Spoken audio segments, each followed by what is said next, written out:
All right. Good morning, everyone. We are here on week 10. We made it. And I have a couple of announcements before we get started with Dr. Brown and vegetable crop production 2. So first, I went to the director's meeting last week and got some information that would have been helpful 10 weeks ago. So I did need, in order to fulfill the requirements of the grant, I had to add in a couple of homework assignments. There's one more homework assignment added today, and there's going to be a couple more. So I know we're wrapping up this online portion. And for those of you who are in the farm tour, have the farm tours, we will be wrapping those up in June. So unfortunately, you're not done yet. I really need for you to submit those homework assignments so that I can fulfill the requirements of the grant so that we can get paid for the grant. But they're not really hard. So hopefully they won't take you very long. And I really appreciate you doing that. And there is going to be a final survey that I'm going to send out via email, and it will be posted on Brightspace Engage. I have noticed that some of you aren't going on to Engage too much, so I'm going to resend the link via email. That'll probably be the easiest way for you to have all that information. So yeah, get on Brightspace Engage, do those homework assignments, and then the final survey, which is also important for me. And I'm going to be sending out also the list of the final tours. We do have, I know it doesn't apply to everybody, but just so you know, Farm Fresh Rhode Island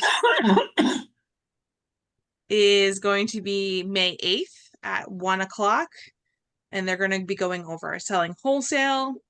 And Past Pastured will be May 20th at 10 o'clock. And they're going to be going over Chicken Enterprises. West Farm Organics is June 10th at 10 o'clock. And they're going to go over organic and their small market garden. And Brandon Family Farm is June 16th. And they're going to be going over strawberry pick your own production. And that's in West Kingston at noon on a Sunday, which is Father's Day. Unfortunately, I didn't put those two together. But I'm also going to be sending an email out with that information too. If you could just respond to that and let me know which farm tours you would like to go to. There is a calendar invite, which I sent a while ago, but most people aren't responding to those. So we're going to try it a different way. Any questions about homework or farm tours? Or the final survey, which shouldn't take long? No. Okay. So today we have 3 presenters. We have Dr. Rebecca Brown, who's going to be going over vegetable crop production 2. So, and she did send out the Zooms. I just read that. She did send out the slides last time, and we'll be sending them out again, I assume, for this week. There's a lot of information. I know it's hard to take it all down, but that's a good place to look for that information. And then following Dr. Brown will be Sajal. She'll be going over GAP certification and food safety on the farm.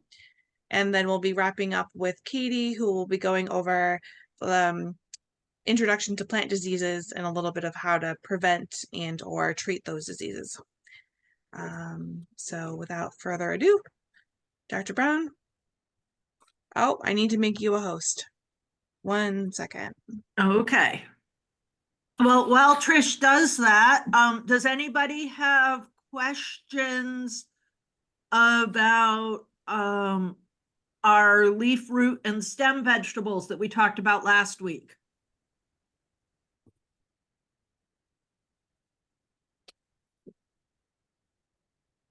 Okay, you're no more talkative than my in-person undergrads. So let's go ahead and get going. I will share my screen and we will start talking about fruiting vegetables.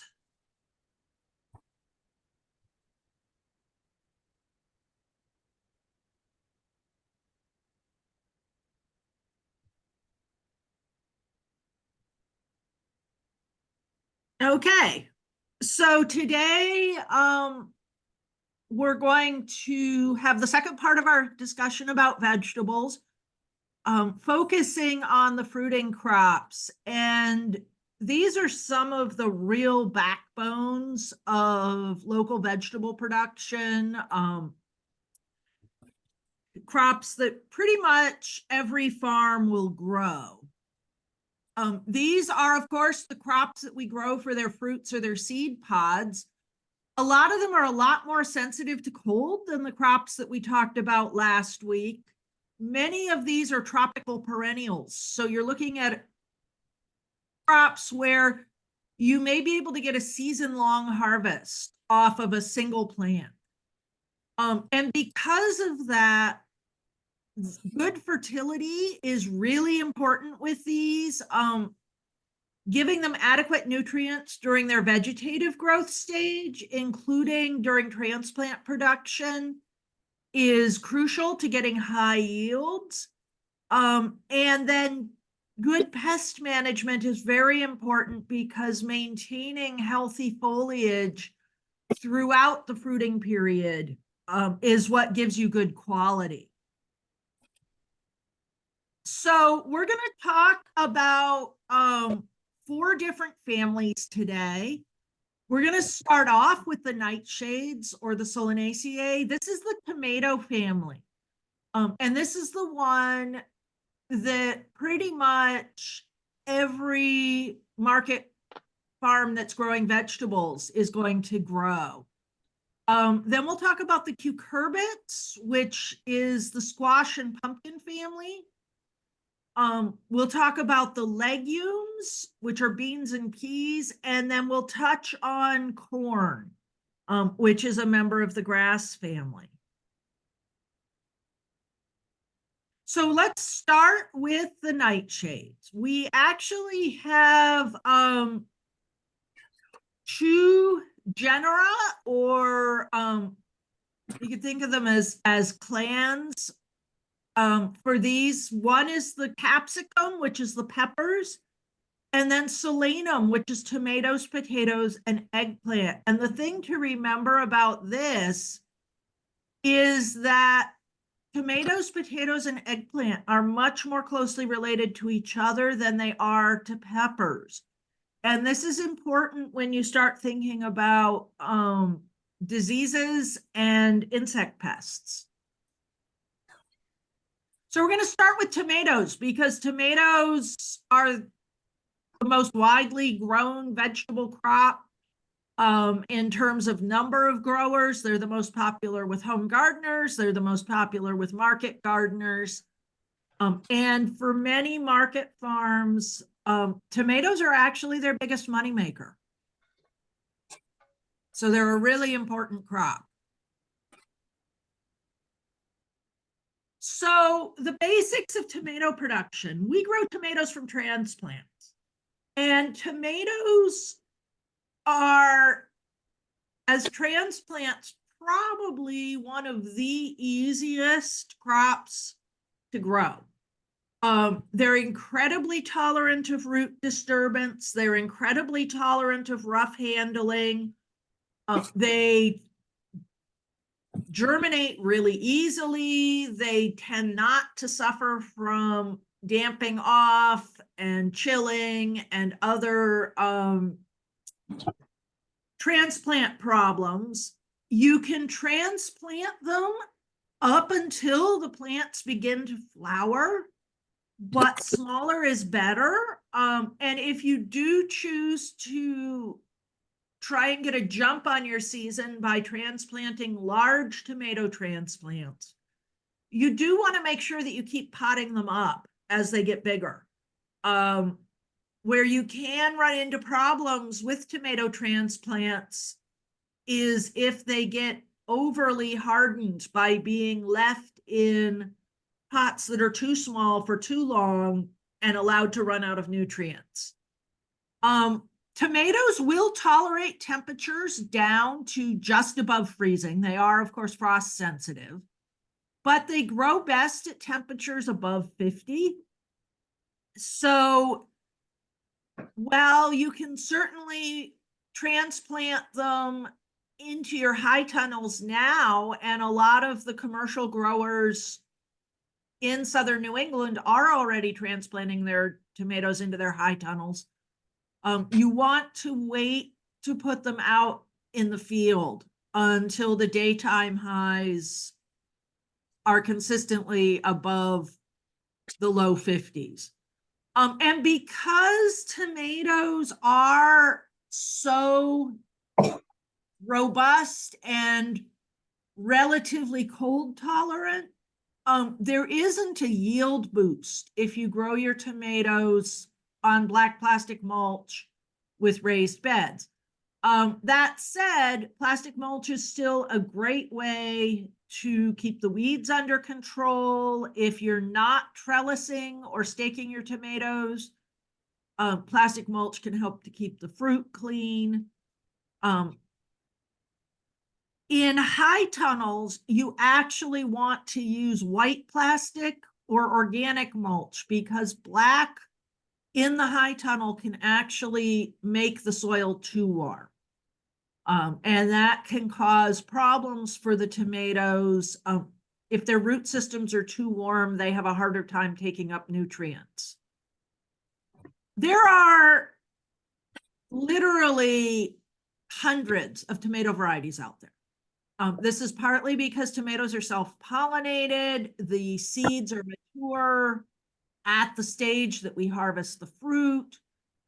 So it's really easy to save seed on tomatoes, and tomato seed has a very long shelf life. So you can find lots of heirloom tomatoes, but if you're growing for market, keep in mind that the modern varieties generally have greatly improved disease resistance, and they've also been bred for higher marketable yields per plant. One way this is done is that the plants have been bred to put more of their energy into fruit production and less of it into producing foliage that would then need to be pruned off, particularly in a high tunnel. They've also been bred to have more uniform fruit that's less likely to split or develop growth cracks, pat facing, and other things that would make the fruit difficult to market. And there are a lot of modern heirloom type varieties on the market now that have the flavor and the interesting colors and shapes of the traditional, most popular heirlooms. And while tomatoes are the most common summer high tunnel crop, they can also be grown in the open field, and a fair number of growers do both, growing the bulk of their tomatoes in the high tunnel so they can start early and in some cases end late, but also growing tomatoes in the open field in the middle of summer just to increase the number of tomatoes they have during peak season. So we're going to talk first about high tunnel tomatoes. You actually grow tomatoes somewhat differently in a high tunnel than you do in the open field. And if you look at the New England Vegetable Management Guide, outdoor tomatoes and indoor tomatoes are actually listed as separate crops. They have different pruning, different spacing, different fertility needs, and different diseases. So in the high tunnel, while you can grow determinate field tomatoes in a high tunnel, most growers are going to be growing indeterminate varieties. So these are the varieties that can get anywhere from 13 to 20 feet tall. They're going to be trellised to grow vertically, and they're going to be pruned to 1 or 2 liters per plant. This gets to be a lot of weight.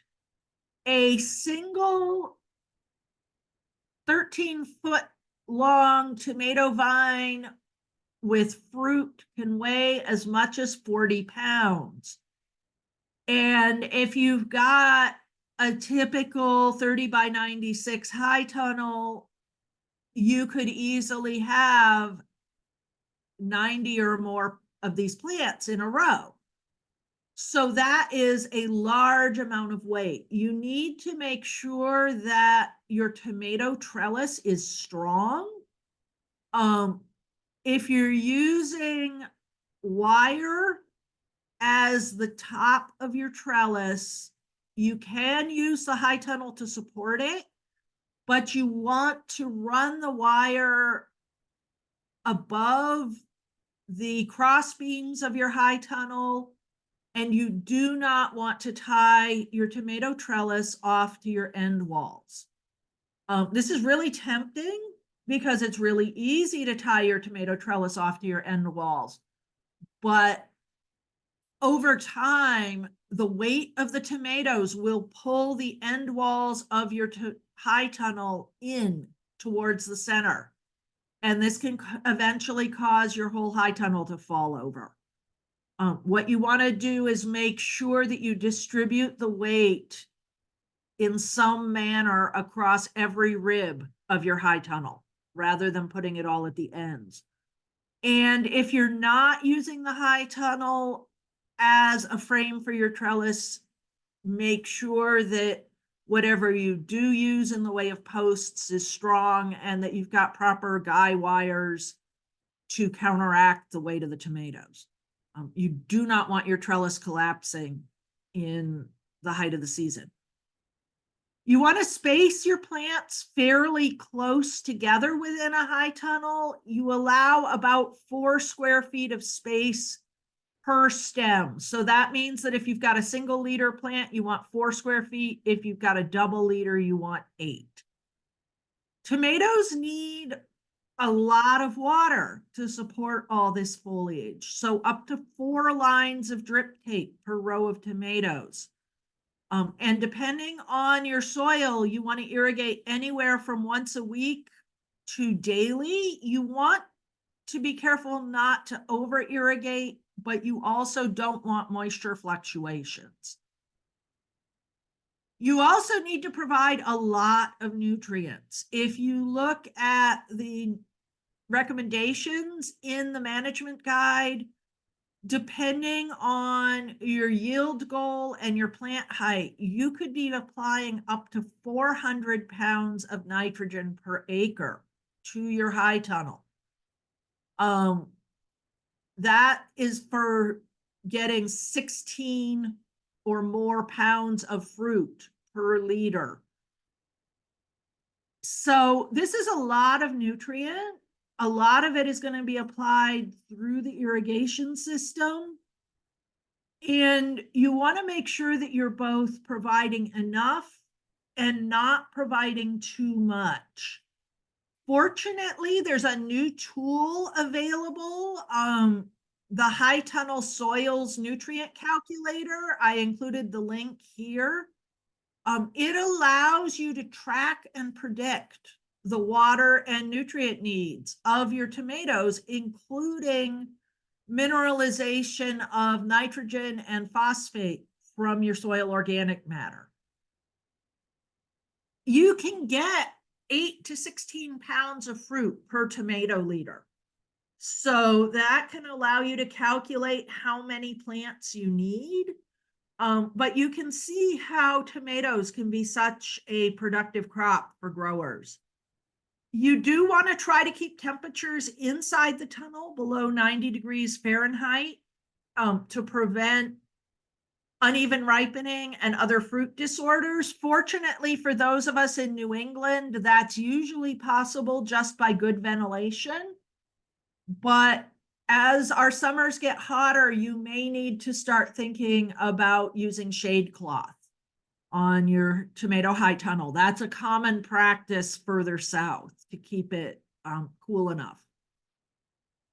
In the tunnel, your most common diseases are leaf mold and powdery mildew. Fortunately, a lot of the newer varieties that are intended for the greenhouse and the tunnel have resistance to tomato leaf mold. And powdery mildew is fairly easy to control. And there are not a lot of insect pests in the high tunnel on tomatoes. However, hornworms can actually be more of a problem than they are in the field. And armyworms can also be a problem, especially in late summer, early fall. So you need to keep an eye out for these pests. Okay, in contrast, in the field, you ideally are going to use determinate varieties in the field. You can use indeterminate tomatoes in the field, but it's much harder to build a proper trellising system. And the plants won't yield as much because your trellis is probably going to top out at about 8 feet as opposed to 13 to 20 feet in the high tunnel.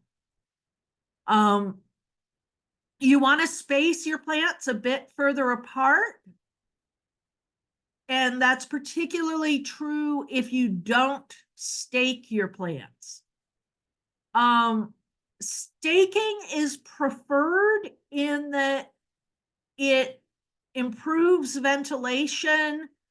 It keeps the fruit up off the ground, which reduces fruit rot. And it makes it easier to get good coverage when you spray fungicides. However, a lot of the larger growers do not stake their tomatoes.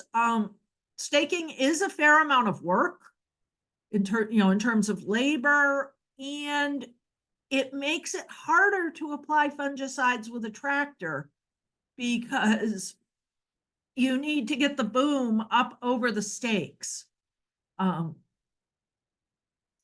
So it really depends.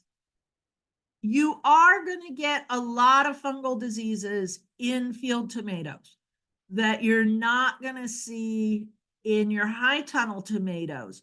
So in many cases, what growers will do with field tomatoes, whether or not they're growing determinate varieties, is succession plant and basically only harvest from each planting for a few weeks, maybe a month, until the disease gets bad, and then move on to a younger planting that has less disease. Keeping tomatoes going all season long in the open is quite challenging. Because the plants are much smaller in the field and tend to be harvested for a much shorter period, they need a lot less water and nutrients than high tunnel tomatoes, only 100 to 200 pounds of nitrogen per acre. This rate is pretty typical for our fruiting vegetables. So we'll see similar rates for a lot of other crops. The primary diseases that we see in field tomatoes are early blight, which is another alternaria fungus, and leaf spot, which is caused by septoria, and then bacterial speck, which is caused by bacteria, plus a bunch of fungi that rot the fruit, but don't usually damage the foliage. We can also get late blight on tomatoes. There are a number of late blight resistant varieties available on the market. But most years here in New England, we do not see late blight on our tomatoes. It's much more common on potatoes. That said, you are likely going to need to spray field tomatoes with fungicides every 5 to 10 days to control all of these diseases that attack the foliage and can spread to the fruit. If you don't spray field tomatoes, you are going to see significant decreases in marketable yield because a lot of the fruit will get infected and be, unmarketable. All right. Harvesting and post-harvest on tomatoes. So if you look at large-scale commercial tomato production, they tend to harvest tomatoes either green or at the breaker stage when the bottom of the fruit is just showing color. For local markets, you really want to harvest later than that. Stage 3 or even stage 4, which is light red, or stage 5 or stage 6, which is fully ripe. The earlier you harvest your tomatoes, the easier they are to ship. And wholesale accounts may prefer them firmer and less ripe, but the big advantage of local tomatoes is flavor, and the flavor comes from allowing them to ripen on the vine.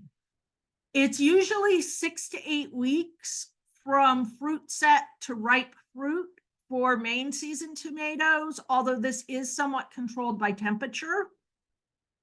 Fruit ripening in hot weather is not going to be as red as fruit ripening when it's cooler. And importantly, tomatoes will not ripen properly below 55 degrees. So there may come a point towards the end of your season when you actually do want to harvest your fruit when they're just starting to show color and allow them to ripen indoors where it's warmer. You do not want to refrigerate tomatoes after harvest below 55 degrees. If you do have to hold them between harvest and sale, you really want to build yourself a storage area that you can maintain at 55, because tomatoes aren't the only one of these fruiting vegetables that doesn't like the cold. In general, a lot of these summer crops, 50 to 55 is the minimum storage temperature. So, yeah, in addition to the diseases, there are a couple of physiological problems with tomato that are a big issue for marketability. You're probably all familiar with blossom end rot, which is caused by insufficient calcium uptake in the cells of the developing fruit. And this is usually associated with a lack of water. You may be less familiar with yellow shoulder, which is caused by insufficient potassium uptake. And it's usually associated with hot, humid conditions. One thing to be aware of is that both blossom end rot and yellow shoulder, the damage to the fruit occurs very early. So literally in the first week after the flower is pollinated. So you want to maintain or to pay attention to conditions in your tomato high tunnel. And if the temperatures are getting high in the tunnel, you may want to put foliar sprays of calcium and potassium to help make sure that you don't later get uneven ripening and blossom end rot in your fruit. This is also a reason for maintaining even soil moisture. And the other reason for maintaining even soil moisture is that as the fruit gets larger, uneven soil moisture will lead to splitting and cracking. And fruit that have split or cracked are, of course, unmarketable. This is worst with thin-skinned varieties, but it can also happen with thicker skinned varieties, particularly if they have a lot of very dry flesh and you have wide variation in soil moisture. Sometimes this can't be helped. You know, if we get a massive downpour, you're probably going to get fruit cracking even in your high tunnel. But irrigating frequently and not letting your tomatoes dry out can help with this. There's a lot of information that comes out of the Western production areas about actually letting your tomatoes ripen under a deficit of water. And this makes them sweeter. It's true, it does work that way. But the challenge or the risk with doing that in our climate is that if we get a heavy rain event, you can get massive cracking and lose the whole crop. So that's a risky approach to take in our climate. So this is the last slide I have on tomatoes. Are there questions about tomato production before we move on?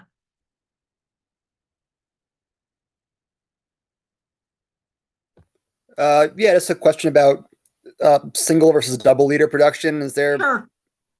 Have you noticed, I'm trying to decide which way I'm going to go this year. I'm just wondering if you have an opinion on the matter. Well, so I usually grow single liter because it's easier. The advantage of double liter, of course, is that you need fewer plants. So where I've seen double liter used most often is with growers who are using grafted plants, where there's that added expense of grafting. It is a little bit trickier to manage because you are trying to manage 2 liters and balance them. And they're not going to be the same age. There's also something of a fruit delay because in bringing that second liter on, you often want to sacrifice the first flower cluster on the first liter to try to help keep them balanced. But you can really go either way. Cool. Helpful. Thank you. Yep. Other questions?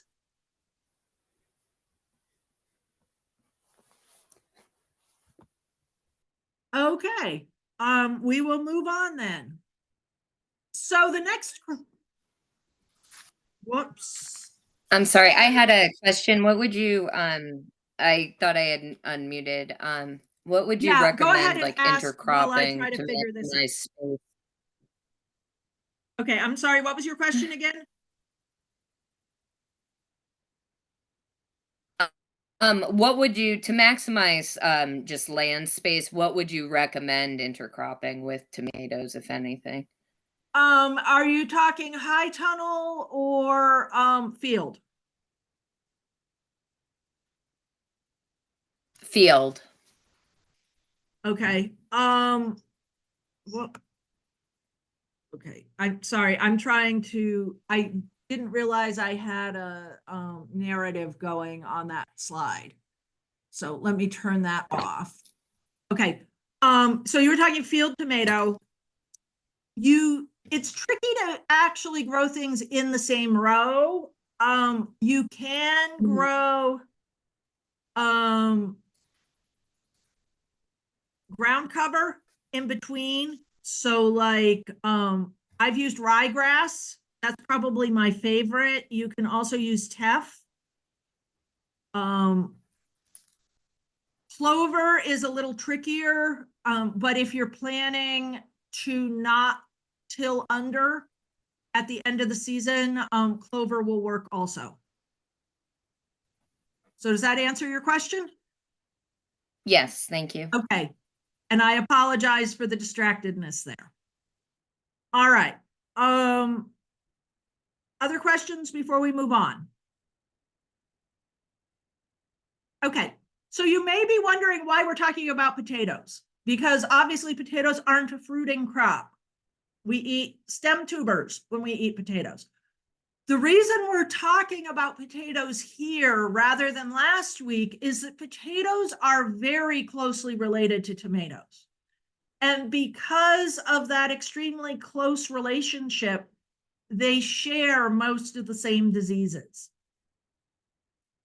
Potatoes are propagated from stem cuttings, otherwise known as potato seed pieces. A potato tuber is a dormant stem. And because they are vegetatively propagated, you do not have genetic variation between plants of a variety with potatoes. And potato plants are determinate vines. The vines will stop growing once flowering starts and tuber initiation starts. So that means that the foliage you have on your vine at that point is the foliage you have to provide resources for tuber development. On these vines, the stem nodes above the ground form leaves, and those below the ground form tubers. However, all of these nodes are above the potato seed piece that you planted. If you look at the picture here, this means that hilling or heavy mulching or planting extremely deep in loose soil is very important for potatoes because it increases the number of nodes you have below the ground and thus your yield. So we often think about with tomatoes, burying the stems deeply so that you get a larger root system. With potatoes, you want to bury the stems deeply so that you get a lot of potatoes. But of course, we plant our potato plants before they have any stems. So that means that you need to heap the soil up around them as they grow or pile mulch or something else to block light from the developing tuber nodes.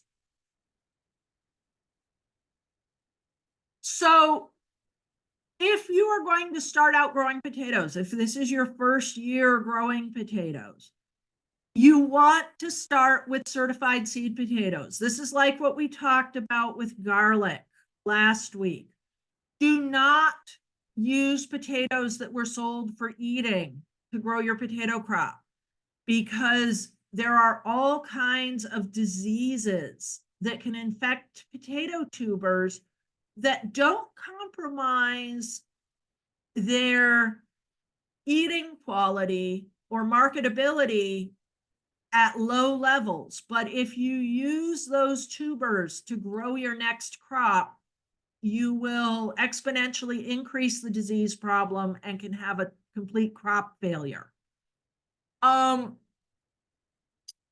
You can, as with garlic, save your own seed from one harvest to the next because you're not risking introducing any diseases to your farm that you don't already have.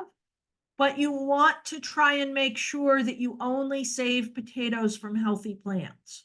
If you had a disease outbreak in a variety, then you don't want to save that seed. You want to buy new seed. You also want to try to choose potato varieties with disease resistance. For market growers, scab resistance is particularly important. And this is because the primary way that large-scale potato growers manage scab in their potatoes is by keeping the pH in their production fields down around 5. But for market growers, you're generally not going to have land that you're only using to grow potatoes. And all of our other vegetables prefer a pH that's up around 6 to 7.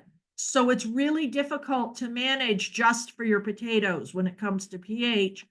You're probably going to grow your potatoes at a higher pH. Now, that's fine. The potato plants actually prefer it, but you will have more problems with scabs. So that's why you want to have resistant varieties. You do want to either use small tubers for planting or cut them.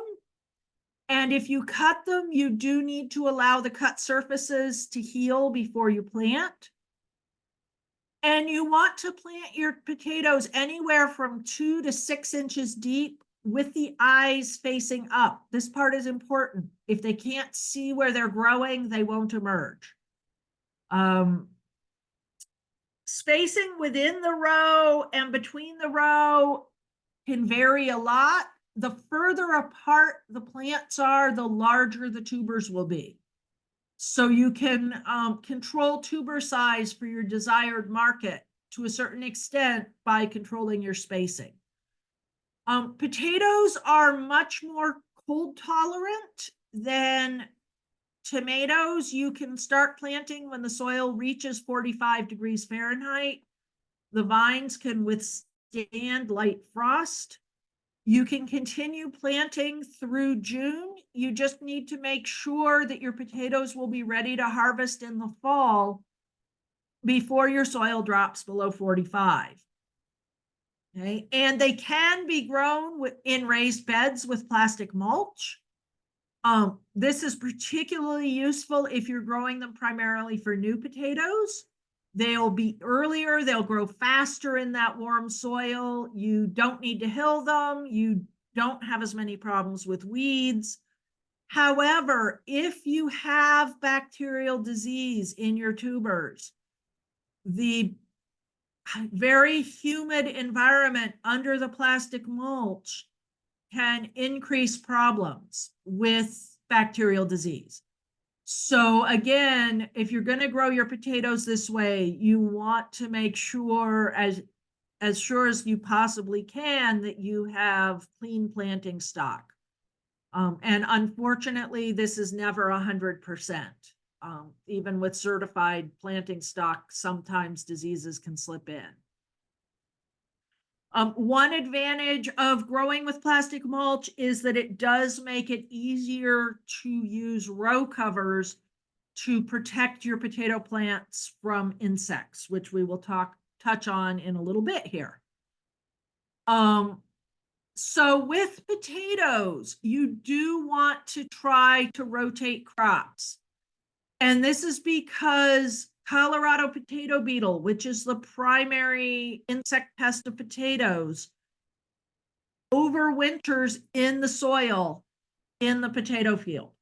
So if you grow your potatoes in the same spot every year, the beetles will be emerging right into your crop, and you won't be able to exclude them with row covers and other cultural methods. Irrigate and fertilize your potatoes like field tomatoes. If you harvest the tubers while the vines are still alive, those are new potatoes. They will have fragile skins and a short shelf life. So if you're growing potatoes and you want to store them, you want to either allow the vines to die naturally or kill them about 2 weeks before you harvest. This allows the skins to set, and it also allows any tubers that are infected with late blight or bacterial disease to rot in the soil instead of in storage. Potatoes can be dug by hand, but even fairly small market growers will often invest in a tractor-drawn digger if they're going to grow a lot of potatoes, because it's a lot of work to hand dig them. After harvest, potatoes that are being stored need to be cured for 2 weeks at 55 to 60 to allow any harvest wounds to heal. And then you want to store them at 40 degrees Fahrenheit in the dark. Exposure to light will cause potatoes to turn green. So you need to put them in covered bins or opaque sacks, or otherwise keep them dark during storage. All right, Colorado potato beetle. You can see pictures of these fascinating, infuriating creatures on the slide. They are the most destructive and widespread insect pest of potato. They can rapidly defoliate your entire crop. If you get more than 30% defoliation, you will lose yields. Here in southern Rhode Island, we have 2 generations a year of these. If you're up in northern Maine, you may be fortunate enough to have only one generation a year.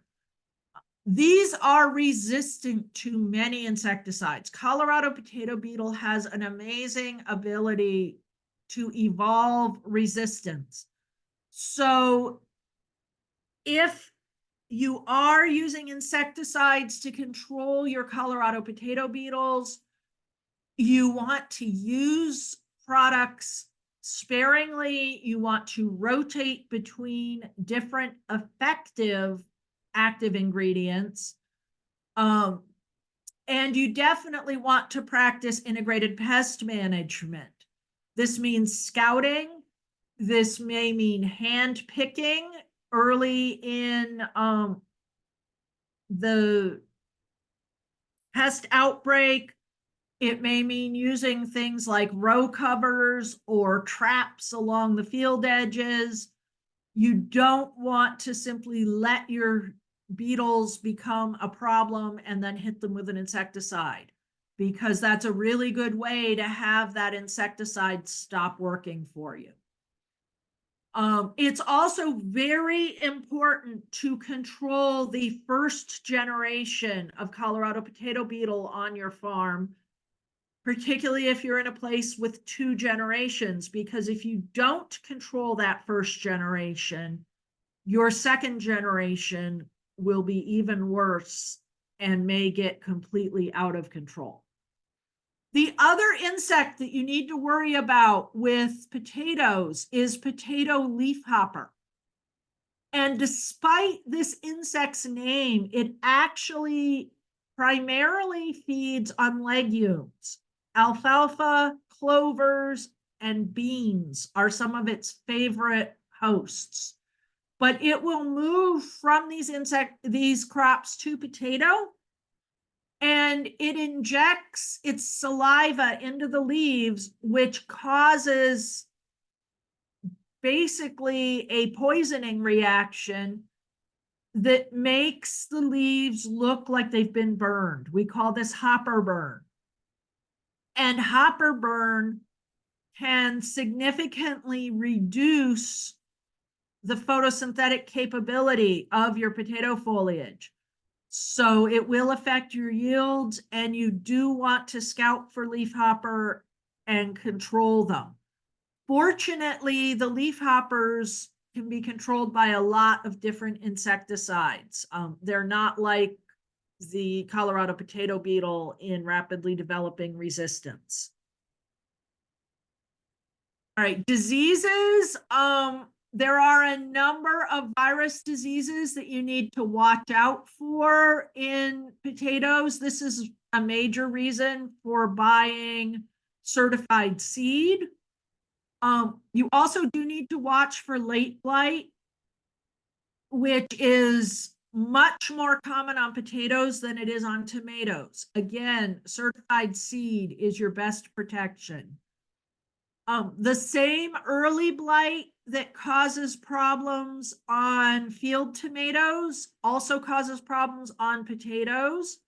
In the same way, it can defoliate the plants, and it can infect the tubers, causing purple blotches. And then we've already talked about scab.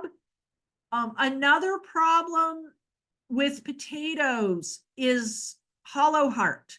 And this is particularly a problem if you're growing large tuber varieties. You need to make sure that your potatoes have sufficient calcium, sufficient boron, and enough water during tuber enlargement, because hollow heart occurs when there is not enough boron or calcium getting to the center of the tuber, and those cells die. Unfortunately, hollow heart is not apparent from the outside.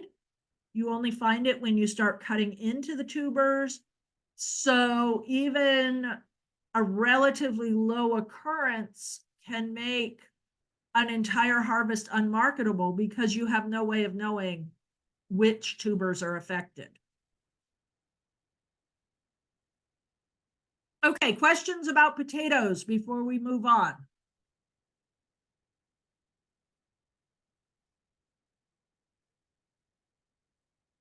Okay. The last of the solanums that we're going to talk about is eggplant. And eggplant are large, indeterminate bushes. Unlike tomatoes, they rarely need to be staked. They are more sensitive to both cold and to root disturbance than tomatoes. You can't treat your eggplant transplants the way you treat your tomato transplant. You do need to use plug trays for transplant production. Tomatoes will withstand being pricked out. They will withstand bare root transplanting. Eggplant will not. You want to use plastic mulch and row covers to get your soil warm and to keep the air warm early in the season. Eggplant really doesn't like temperatures below 60 degrees. It's not as tolerant of cold as tomatoes are. And you do want to use raised beds with eggplant if at all possible, because eggplant is very sensitive to root rot diseases, particularly verticillium and fusarium. Eggplant is usually grown in the field. It can be grown in high tunnels, but the plants do not get as tall as tomatoes, so you don't get as much yield. You want to harvest based on fruit size, and the fruit should be glossy and firm. If the fruit gets dull looking, it's overripe and will be bitter. You don't want to chill eggplant fruit below 50 degrees. It will develop browning and become unmarketable. Unlike tomato, eggplant doesn't really have any foliar disease problems. It's kind of nice in that respect. It doesn't get early blight. It doesn't get septoria. It doesn't get all the various bacterial spots and specks and cankers particularly. It does, as I mentioned, get root rots, and it does have some insect problems. Specifically, Colorado potato beetle. After potato, its second favorite host is eggplant. So particularly if you fail to control the first generation of Colorado potato beetle on your potatoes, you can lose your eggplant crop later in the summer to the second generation. At this point, your potatoes may not have any leaves left. The beetles get hungry. They move over to the eggplant. Some people also will have more problems on eggplant than they do on potatoes. Also, African eggplant, also sometimes known as Turkish eggplant, is particularly susceptible to Colorado potato beetle, even more so than regular eggplant. Potato leafhopper also likes eggplant, and while the number of leafhoppers tends to be similar or lower than on potato, eggplant is even more sensitive to the toxin. It causes the edges of the leaves to turn yellow, like in this picture. It will look like not a big problem, but it can significantly reduce plant growth and thus yields.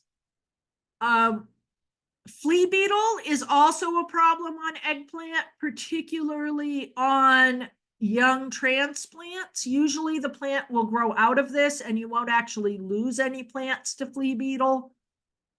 Flea beetles will also feed on potatoes, but potatoes are so vigorous that generally flea beetle feeding is not a problem.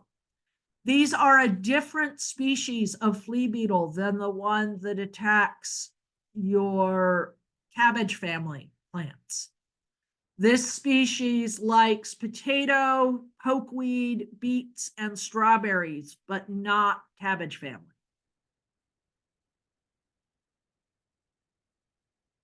Okay, questions about eggplant? All right, moving on. So the final vegetable in the nightshade family that we're going to talk about is peppers. Peppers are tropical perennial shrubs that we grow as annuals. There are 4 different species of peppers that we grow. They are self-pollinated, and there are many different types of peppers. Probably more types of peppers than any vegetable except winter squash. Pepper fruit can be harvested immature. It could be green at this stage, it could be purple, it could be pale yellow, or it can be left to ripen on the plant. Ripe fruit are sweeter and are often able to be sold for significantly more money. Peppers are extremely sensitive both to cold and to root disturbance. You do need to start pepper transplants in plug trays. You do need to use sterile mix, and you do need to use bottom heat. Pepper seedlings are very prone to damping off diseases. You want to be very careful not to stress your pepper transplants. And you want to transplant them into warm plastic mulched raised beds once the temperatures are in the 60s, and use row covers. With peppers, you need to apply your nutrients in small doses and be careful not to over apply, particularly nitrogen, because too many nutrients too fast will make your pepper plants brittle, and then the branches will break once they get a heavy fruit load. This is particularly a problem for large fruited sweet peppers.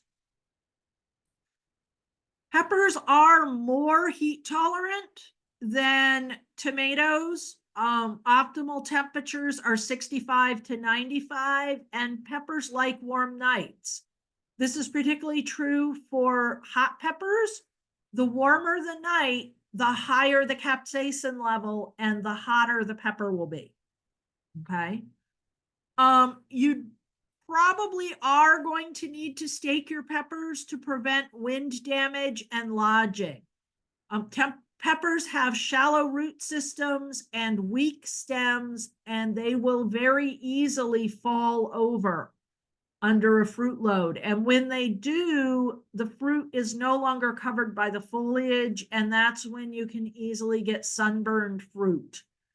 And those fruit will be unmarketable. So you do want to stake or trellis your peppers.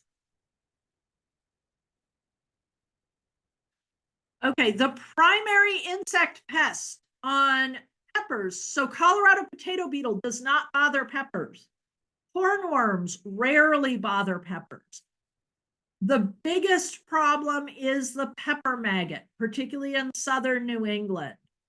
And pepper maggot mostly likes sweet peppers. Fortunately, the capsaicin in hot peppers is effective at keeping most insect pests from bothering them. The adult flies, which are tiny and hard to see, lay their eggs under the skin of the green pepper fruit, and the larvae then feed in the placental tissue. So you won't necessarily even know that you have pepper maggot until you cut the peppers open. In green peppers, you can often harvest the fruit before the larvae cause significant damage, and they may not be detected at all. But when the larvae mature and get ready to pupate, they will exit through either the top of the fruit right next to the stem or the very bottom of the fruit at the blossom end. And these exit wounds allow soft rot bacteria to enter the pepper fruit. And particularly in wet weather, you will have extensive rotting of peppers following a pepper maggot infestation. Also in ripe fruit, when you cut it open, the placenta will be all brown and damaged and unappetizing.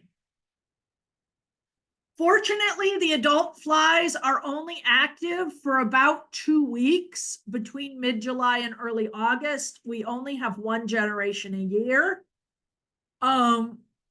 The easiest way to deal with these are to cover your plants with insect netting during the period when the adults are active to exclude the flies. On a larger scale, you can use insecticides that target the adult flies.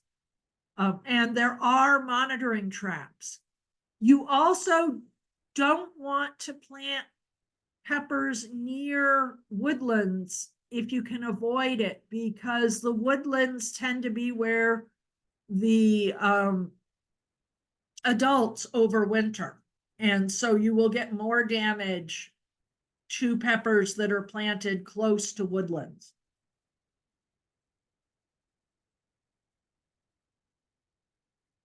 Diseases on peppers, probably the most destructive foliar disease is bacterial spot caused by Xanthomonas. Fortunately, there is a lot of resistance to this available, and it doesn't generally overwinter here. It's mostly spread in the seed. So you want to make sure to use clean seed. If in any doubt, you want to hot water treat your seed. That said, I've been growing peppers for many years, and I've actually only seen bacterial spot once in my peppers, and that was in a variety that I grew in the high tunnel, and it was clearly seed-borne because we didn't have it on any of the varieties in the field that year. A bigger problem with peppers is bacterial soft rot. There's a picture of it here. The best way to avoid bacterial soft rot problems in peppers is to control pepper maggot. Avoid harvesting peppers when the plants are wet or cold. Make sure the fruit are dry before packing. And if you wash your peppers before packing, make sure that the water you use to wash is slightly warmer than the fruit. Because if you use cold water, the water can be pulled into the pepper fruit, bringing bacterial spores from the skin into the fruit, leading to soft rot. Sun scald is shown in the bottom picture here. It is a physiological disorder, and it basically occurs when the fruit gets exposed to direct sunlight. It's mostly a problem on large fruited varieties with bell peppers. It's very common with the larger frying peppers and the larger pointed hot peppers. You mostly see sun scald on the tips where the fruit hangs below the foliage. And the best control for sun scald is to trellis or stake your pepper plants so they don't fall over, and maintain healthy foliage cover so that the fruit is shaded. Okay, that is it for the nightshade family. Any questions before we move on?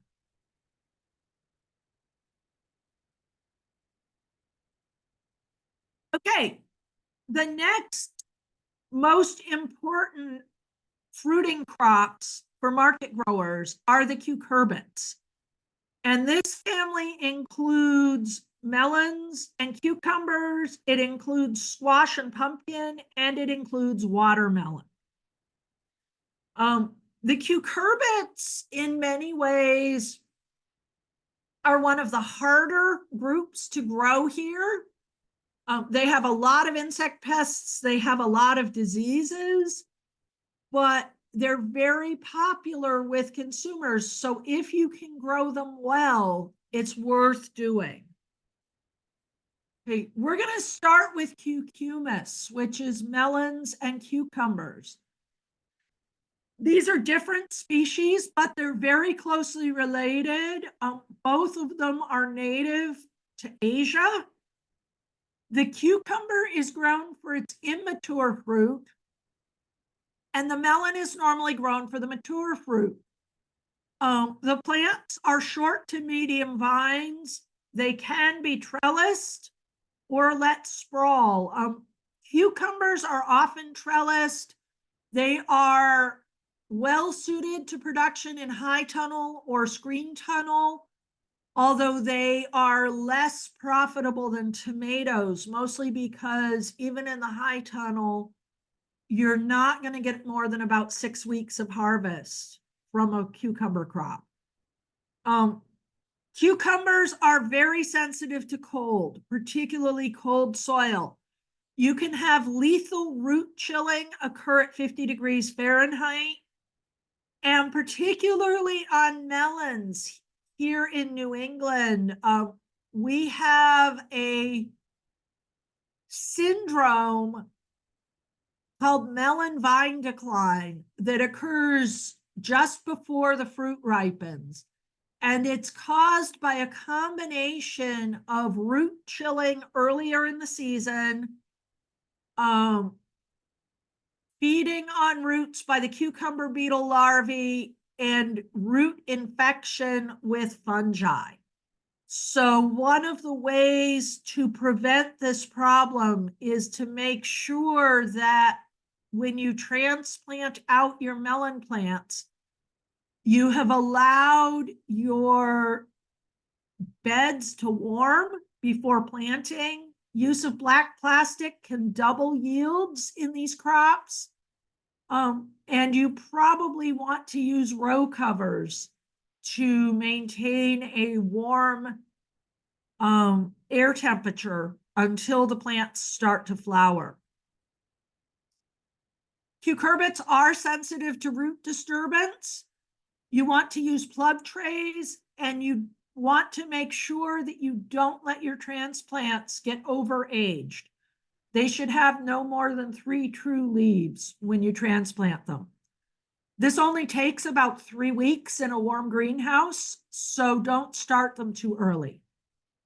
And they are pollinated by honeybees, although some cucumber varieties are parthenocarpic and will set fruit without pollination. This can be very useful because it allows you to keep the insect protection nets on all season. Okay, the next crop I'm going to mention is citrullus, which is the watermelon. Citrullus is native to Africa, and it really likes hot weather. Okay, this is a plant that is very happy at 95 degrees. In New England, we need to start our watermelon plants as transplants, and we need to transplant into black plastic. We don't really have enough heat to grow watermelon without these aids. Most varieties are 75 to 80 days from transplant to harvest. If you look in the catalog and you see longer maturities, sometimes over 100 days, those are from direct seed. Okay, in the South, where they have a lot more heat and where most watermelon is grown, they do direct seed watermelon. Watermelon plants are big. They need a lot of space. Seedless watermelons are very popular. They are seedless because they are triploid. And seeds of these triploid varieties have very heavy seed coats and weak embryos. So they need very special care to germinate. They also need to be grown together with a pollinator variety, and you should mix the pollinator with the seedless variety in the rows, because bees tend to move up and down the rows when they're pollinating watermelons. You do not want to expose watermelon plants or watermelon fruit to temperatures below 50. So this is another one that you don't want to refrigerate. The fruit will lose quality fairly rapidly at refrigerator temperatures. Okay, moving on to cucurbita, which is the squash and pumpkin family. There are 3 common species in this family. Most of our summer squash are Cucurbita pepo. They are grown for their immature fruit. Winter squash can be any of the 3 species, and it is grown for the mature fruit. Cucurbita is native to the Americas, North and South America. On one hand, this is a real advantage because it does have a better base tolerance to most of the insect and disease pests. On the other hand, cucurbita has a lot more insect and disease pests than cucumis or citrullus. And these tend to be insects and diseases that have evolved along with cucurbita. The plants are much larger than the other cucurbits. They can either be large bushes or sprawling vines. The vines can get to be 10 to 20 feet long. They are less sensitive to cold, and particularly they are much less sensitive to root chilling than cucumis or citrullus, but they will not tolerate frost. Winter squash need to be harvested before frost, and the fruit need to be stored at temperatures above 50, preferably temperatures around 60. Even though they're called winter squash, they do not like cold. Okay, exposure to freezing temperatures will significantly shorten the storage life of the fruit. Summer squash, on the other hand, actually should be refrigerated. They will handle exposure to cold, and they will keep better under refrigeration.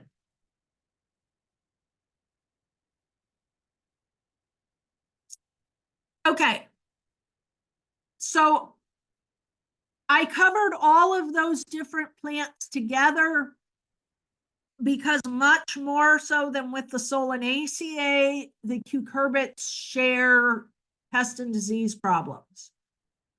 The biggest problem with cucurbit production in New England is cucumber beetles and bacterial wilt. And they go together because the bacterial wilt is spread by the beetles. Striped cucumber beetle is the most problematic insect on cucumis and cucurbita in New England. It generally does not bother citrullus. The beetles will feed on the leaves of the plant. They can kill young plants just by feeding on them. They will feed on the flowers and the young fruit, reducing yields and causing scarring. They will feed on the stems and can girdle the plants. And they will feed on the roots and can interfere with uptake of water and nutrients. The beetles also spread the bacteria, which gets into the plant and blocks the xylem so that water cannot be transported and the plant wilts. The adults emerge in the spring when soil temperatures reach about 55 degrees.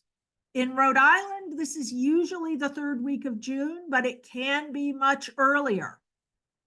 Often it coincides with when the first transplanted melons and cucumbers are flowering, and you have to remove the protective netting. These adults lay their eggs at the base of plants, and the second generation of adults emerges in 30 to 60 days. But because the adults live for 60 or more days, the generations overlap. And basically, once you get cucumber beetles, you will have cucumber beetles all season. The beetles are also very strong flyers, so crop rotation does not help. Larvae can damage the rinds of melon fruit that are in direct contact with the soil. This is another reason to use plastic mulch when growing melons. And one of the reasons we mostly grow muskmelons, orange-fleshed cantaloupe types here in New England, is that they are a lot less susceptible to beetle feeding and bacterial wilt than the green-fleshed melons. Also, some cucumber varieties, including the yellow or white-skinned cucumbers, are not attractive to beetles. And if you're going to grow cucumbers in the open in the first half of the summer, you should definitely consider growing these varieties.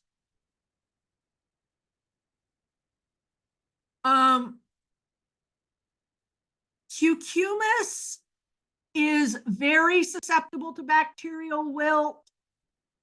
Cucurbita is also susceptible, but mostly when the plants are very young.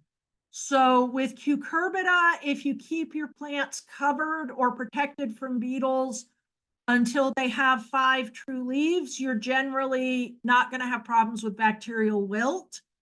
With cucumis, you really need to protect from beetles throughout the entire growing time. And this is particularly important for melons because your fruit may appear to be beautiful, but if your plants have even a low level of bacterial wilt, you won't get sugar development and the fruit will not taste good. So how do you control cucumber beetles? You want to use transplants, plastic mulch, and row covers to delay beetle feeding until flowering and maximize vegetative growth of the plants. For squash and pumpkin, you can use systemic insecticides applied to the seed or to the furrow, but these will not reduce fruit damage to cucumber. And row covers are often more useful. Because the amount of insecticide applied to the seed is extremely low, there is not a risk to bees from this.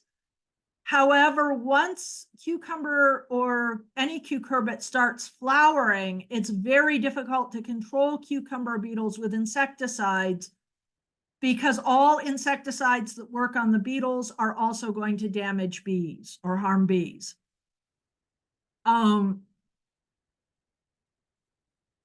Your best approach for cucumbers is probably to grow parthenocarpic varieties under screening or to grow the varieties that the beetles don't like. However, if you use screening, you still need to be very much on the lookout for beetles because the beetles will find any openings in your row cover. And when a beetle finds a source of food, it gives off a pheromone that attracts other beetles. So once you have 1 or 2 beetles, you will rapidly get more beetles unless you get rid of those beetles before they can attract others. And in high tunnels, the reduced light intensity and increased humidity actually makes the plants more susceptible to bacterial wilt. So if the plants get infected, you will have more problems. Okay, the other big problem with cucurbit production in particularly southern New England, a lot less so for those of you in northern New England, is downy mildew. This is a foliar disease caused by an oomycete fungus. You need to use fungicides that specifically target oomycetes to control this. Regular fungicides that combat, for instance, powdery mildew will not work against downy mildew.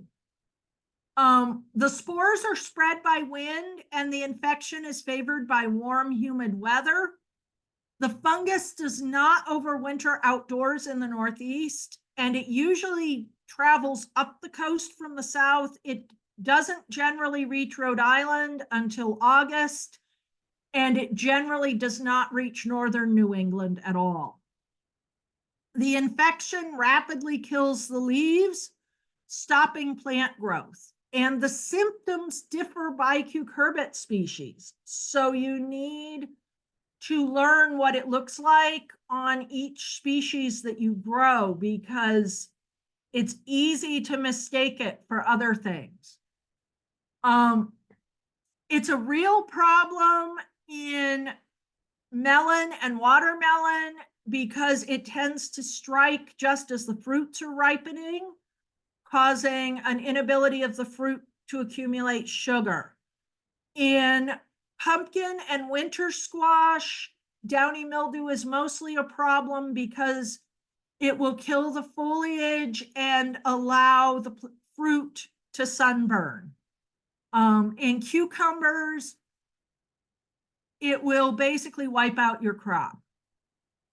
It is suppressed but not prevented by organic fungicides. It's a really hard disease to deal with if you're growing organically. There are effective synthetic fungicides available, but it's important to rotate your active ingredients frequently. Most of the products can't be sprayed more than once or twice a season, and the products are expensive. So you wind up with a lot of money tied up in fungicides. So what to look for when choosing varieties for cucurbits? For cucumbers, as I mentioned, you want parthenocarpic varieties to grow under row cover for protection from the cucumber beetles. If you're trying to grow cucumbers for harvest in August and September, it's essential to have downy mildew resistance.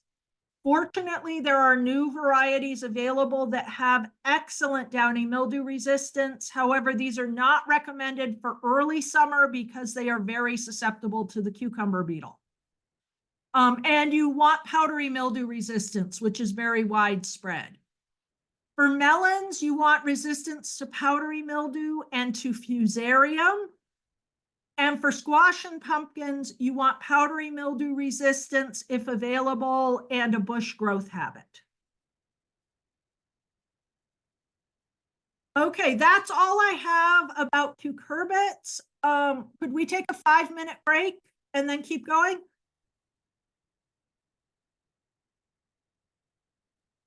Yep, that works. All right, see you back in 5. Okay.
Okay, it's been about 5 minutes. If you guys want to come back in to the class, I think.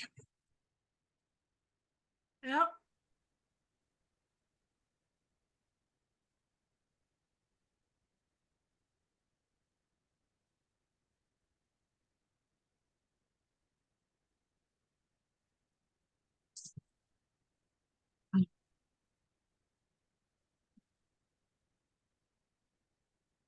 All right.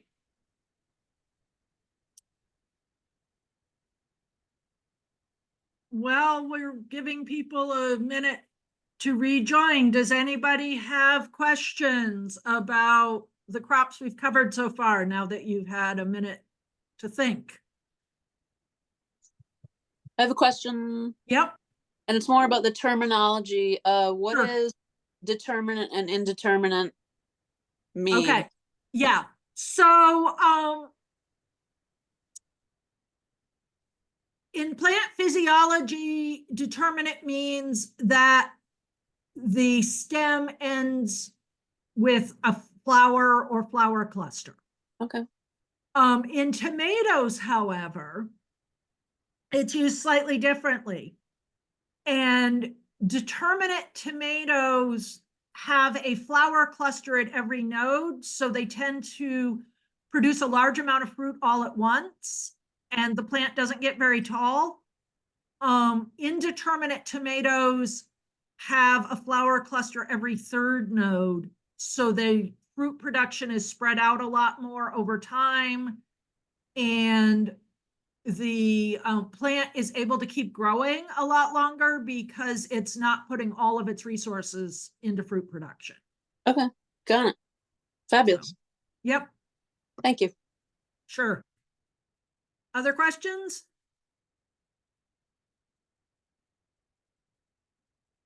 All right, well, shall we go ahead and get started again?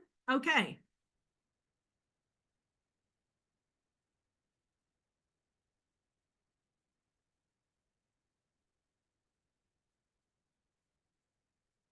Okay, so,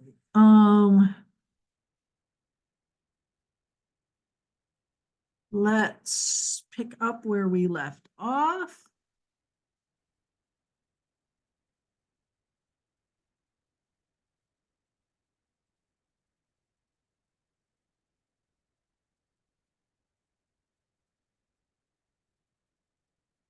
Okay. So the next group of crops that we're going to talk about are the legumes. And this is our beans and peas. Beans and peas are actually easier to grow, certainly than cucurbits. They're probably even easier to grow than tomatoes, but they're a lot less commonly grown on market farms because they're a lot of work to harvest. Peas do best in cool weather. They are traditionally a spring crop, but powdery mildew varieties can actually be grown in the fall. You want to start your peas for fall production in July, and they will produce until you get a killing frost. The pea plants themselves are frost tolerant, but flowers and fruit are not. So with spring production with peas, traditionally peas are started very, very early, as early as St. Patrick's Day or even the 1st of March down here in the southernmost part of New England. But you can actually start your peas a lot later and they will grow a lot faster just because they will germinate at a soil temperature of 45 degrees does not mean that you get the best germination that way. Peas are vines, but they're very short, and the harvest season is really less than a month, even if you plant multiple varieties with different maturities. They generally do not require much fertility. They are legumes. If you inoculate them with Rhizobia inoculum, peas will fix their own nitrogen. That said, the energy required to fix nitrogen will take away from yields. So oftentimes when we're growing peas as a vegetable, rather than as a cover crop, we don't bother to inoculate them. Snap peas are best for local markets because they have the highest edible weight, and because people often don't want to go to the work of shelling peas. So, plus with shelling peas, honestly, you're competing with frozen peas from the supermarket, and frozen peas are actually pretty good. So it's really hard to convince customers to pay significantly more for a pound of fresh peas that they're then going to have to shell. Whereas snap peas, where they can eat the whole thing, they're more willing to pay for.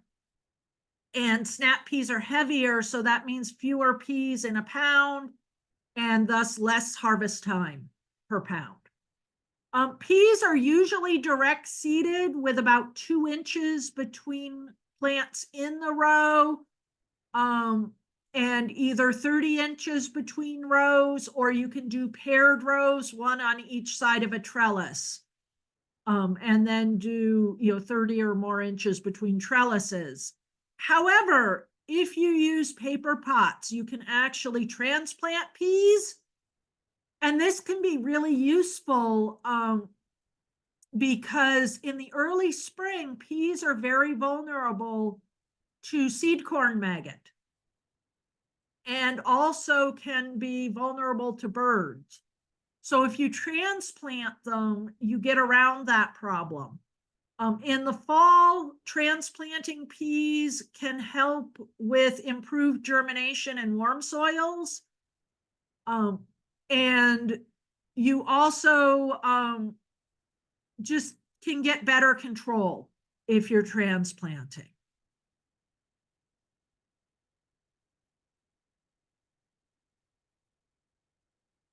Okay, beans. So unlike peas, beans need warm soil.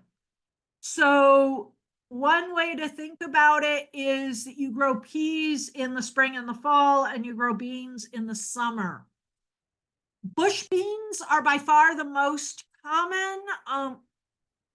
You harvest each planting for about 2 weeks, and you do succession plantings. Bush beans are preferred for large-scale production because they can be harvested mechanically. For market garden production, the biggest advantage of bush beans is if you have disease or insect problems. The fact that you're succession planting allows you some control over this. That said, pole beans have actually been regaining popularity in the last decade or so, mostly among market farmers.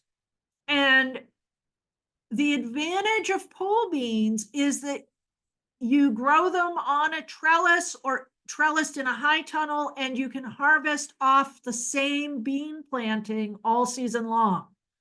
The other nice thing, of course, about pole beans is that you harvest them standing upright rather than bent over these short little bushes.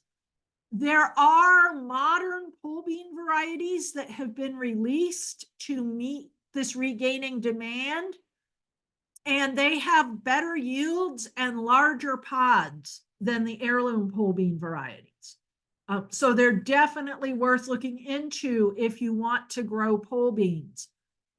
With beans for market growing, like with peas, you want large pods. And this is because it's just as much work to harvest fancy, fine sieve, small pod beans as it is to harvest big beans.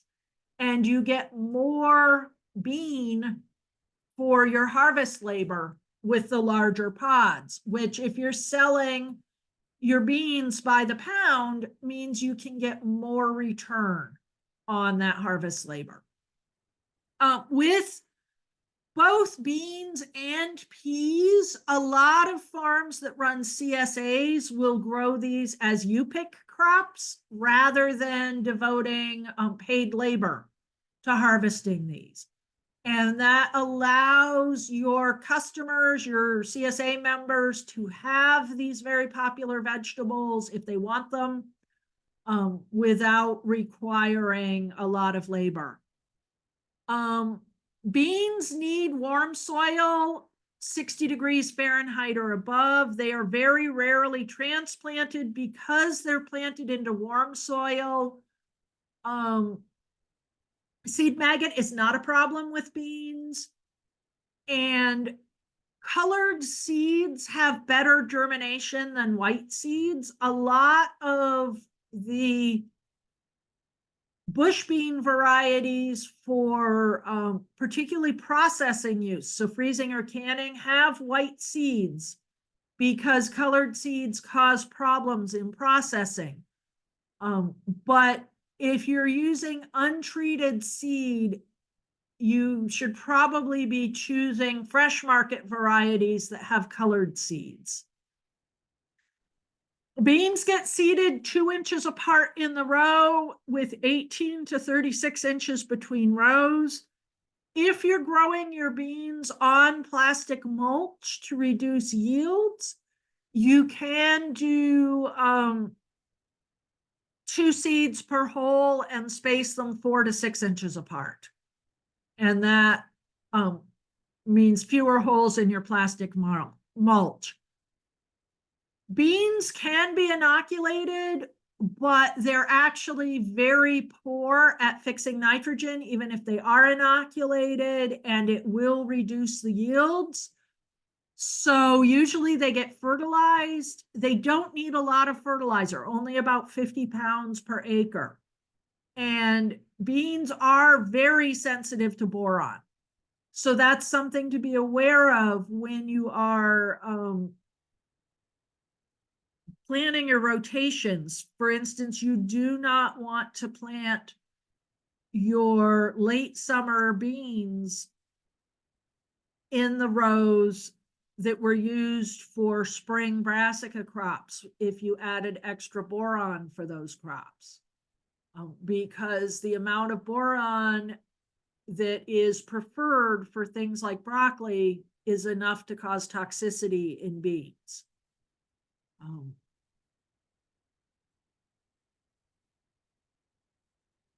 Okay, both beans and peas don't really have a lot of disease problems in our area, with the exception of powdery mildew on fall planted peas.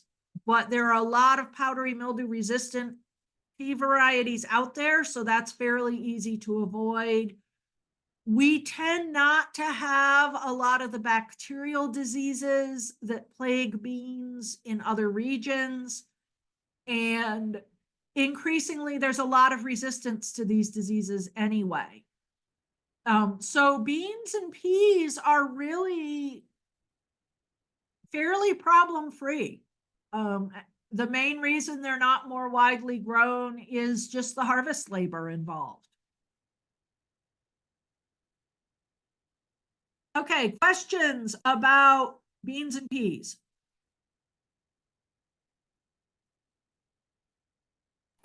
Yeah, just a question about boron. Yes. Like what kind of, I guess, what's like its staying power in the soil? If I'm amending a bed with boron, can I expect to be able to rotate bees and peas in there in the next year, or? Yeah, definitely in the next year. Boron is actually highly water soluble. It is a cation, so it will bind to the soil, but a lot of our soils have low cation exchange capacity. And because boron is fairly large, it gets bumped off pretty easily. That's why we have to keep adding it in our soils. Gotcha. The sort of the native boron level in New England soils is right down around 0. There's no boron in granite, so we don't get any added unless we add it, and it leaches out really fast. Gotcha. Oh, and then I guess while we're talking about boron, do you have a suggested organic amendment for boron? So boron is a mined mineral. Mhm. So most borons actually are approved for organic. And generally boron is added either as borax or as boric acid, because those are the Okay. water soluble forms. But you'll see it marketed, for instance, as Solubor or 21% boron that's water soluble. Great. Thank you. Okay. Other questions? All right, we're going to end with sweet corn. And sweet corn is something that a lot of you may not grow, particularly if you're growing at a smaller scale. But it is actually the #1 vegetable by acreage in all of the New England states except Maine. In Maine, it is #2 behind potatoes. Here in New England, we only grow sweet corn for fresh market. We don't grow sweet corn for processing. And it's worth, millions of dollars. In 2019, the average price for a dozen ears was $3.99. More recently, in some markets in Rhode Island, people are getting as much as $1 an ear for sweet corn. So why isn't everybody grow sweet corn? Well, the problem with sweet corn is that it's a very inefficient crop. You only get 1 to 2 marketable ears per plant.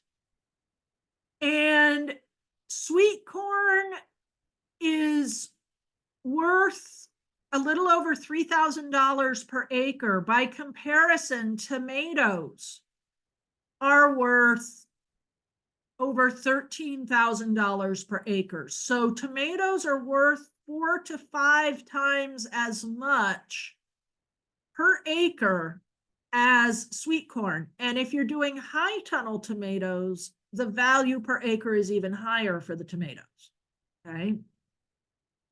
So why does anybody bother to grow sweet corn? Well, the big reason that large growers grow sweet corn is that sweet corn production can be entirely mechanized. So your production cost is really low. It's down around $1,000 an acre. And this is compared to tomatoes, where you're looking at more than $9,000 per acre for production costs. And with tomatoes, a lot of that extra production cost is labor.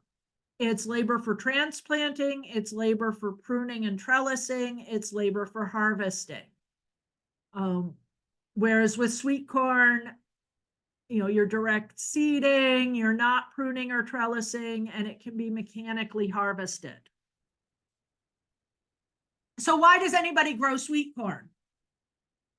First of all, it's a key crop for local production, particularly roadside stands. There are lots of roadside stands where they actually grow sweet corn at a loss because people will come to the stand for the sweet corn, and while they're there, they'll buy other things like tomatoes. Sweet corn is the crop that suffers the most from delay between harvest and consumption. So sweet corn sold at supermarkets simply cannot compete with freshly harvested local sweet corn. Another advantage to sweet corn, is that it produces more than 17 tons per acre of biomass. So you can grow sweet corn and think of it as a cover crop that you also harvest as a vegetable. Because all of this biomass can add significant organic matter to your soil. It's also a very useful rotation for other vegetables. Sweet corn is in the grass family. It's a monocot. Most of our vegetables are dicots. Sweet corn does not share diseases, insects, or weed management strategies with our other vegetables. So planting a field to sweet corn is a very good way to rotate out of vegetables and reduce problems from constant vegetable cropping. The other nice thing about sweet corn here in New England is that we can generally grow sweet corn without irrigation. So it's a popular crop for rented land where growers can't put a lot of infrastructure on their land. Sweet corn grows really well on most soil types. It needs a lot of fertility, but it can root really deeply. It does need warm soil, 55 degrees or higher. It can be planted very early using clear plastic mulch or row covers, and later you don't need any of this. It's usually planted 8 to 12 inches apart within rows 30 to 36 inches apart. And sweet corn is always, well, it's not always direct seeded. Market gardens sometimes transplant sweet corn. This is usually because they don't have a corn planter and they do have a transplanter, which makes it easier to transplant than to direct seed. The other advantage, if you're an organic market garden for transplanting sweet corn, is that most organic growers are generally trying to target only the first week or two of the sweet corn season. This is when the price is highest, and it's when insect pest pressure is lowest. And by transplanting, they can get a jump on the season, get an early crop in without using treated seed. And it's worth it for them, but growers who are producing season-long sweet corn pretty much always are going to direct seed.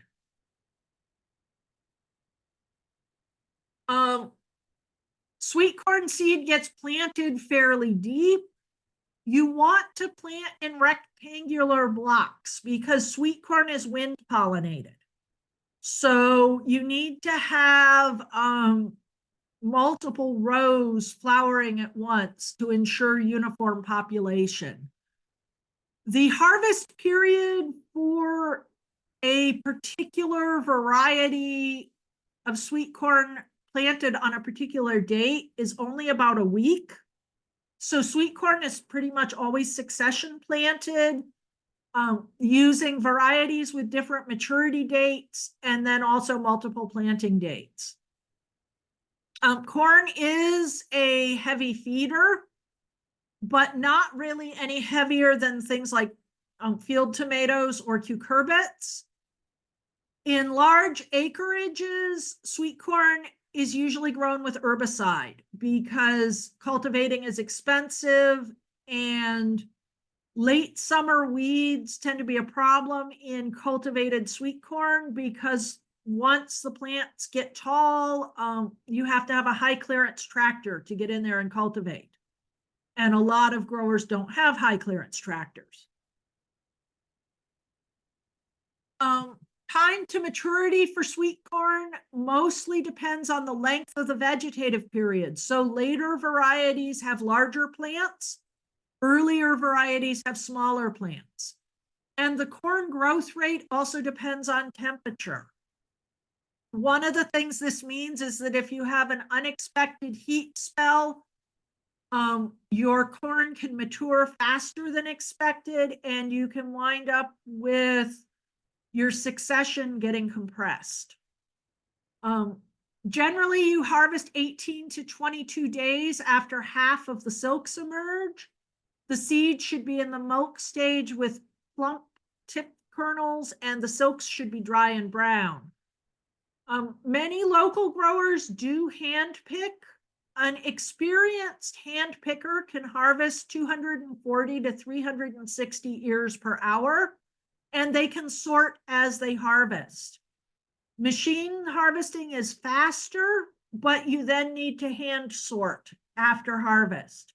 So it winds up really being similar in terms of the labor requirement. Most sweet corn, sugary and sugary enhanced sweet corn, which is the most common, can be held for only 12 to 24 hours after harvest. This is part of why it is so popular for local. Super sweet corn, which is more common in the supermarkets, maintains its quality for 7 to 10 days if it's refrigerated. But a lot of people find super sweet to be too sweet and to have a lower eating quality than the more traditional types. And sweet corn does need to be refrigerated at as close to 32 degrees as possible. So I already covered this. Insect-wise, this is one of the reasons why organic sweet corn production is very limited. We have a group of caterpillars that really love corn and can reach really high levels in late summer. European corn borer is becoming less and less of a problem, but corn earworm and fall armyworm are still very large problems.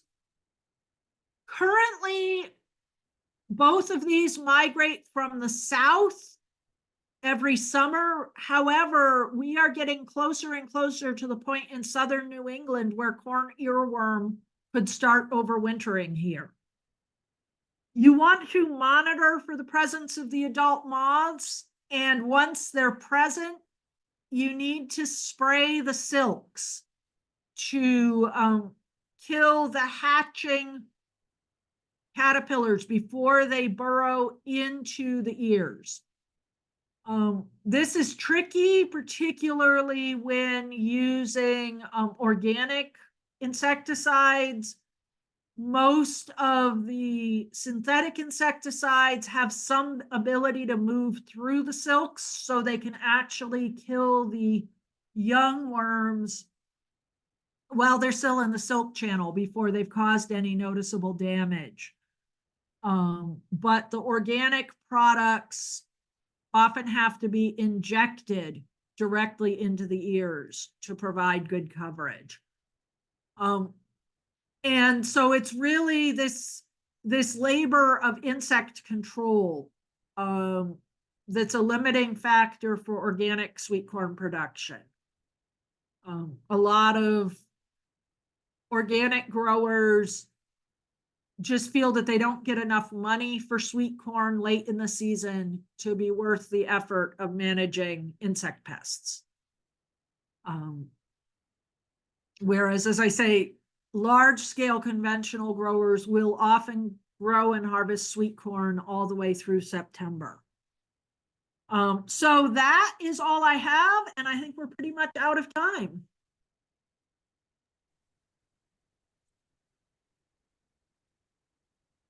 Do we have any questions for Dr. Brown?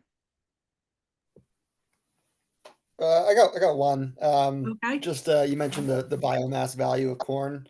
Mhm. Do you have any suggestions for, I guess, processing the stalks for biomass after the harvest? They're pretty sturdy. They are pretty sturdy. However, a tractor-mounted flail mower makes short work of them. Yeah, that would work. Yeah. We have processed corn stalks with a rotary mower, but it doesn't work as well as a flail mower. Yeah. That's really your go-to machine, I think. You know, on a Okay. really small scale, you could probably use a string trimmer. But Yeah. yeah. All right, I'll try some things out. Thank you. Yep. Other questions? All right. Well, Trish, I will send you those notes, and thank you everybody for listening, and I'll turn it over to Sajal. Thank you. Second. Sage, I'm gonna add you as a co-host. You can share. Sounds great. Hi, everyone. You guys have been hanging out since this morning.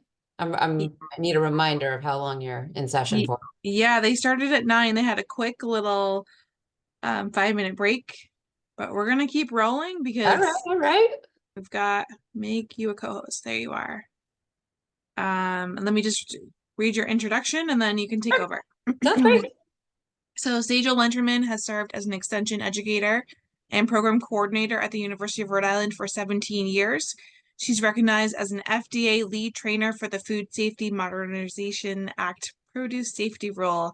She has been a pivotal force in advancing produce safety education for both commercial growers and the general public through the Rhode Island Good Agricultural Practices Program. Lanterman's multifaceted role extends to overseeing marketing and communications for Extension, including the mentorship of undergrad students.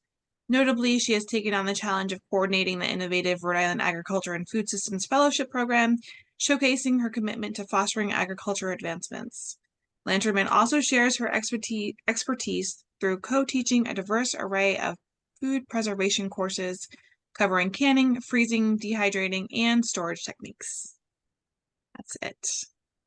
Thanks, Trisha.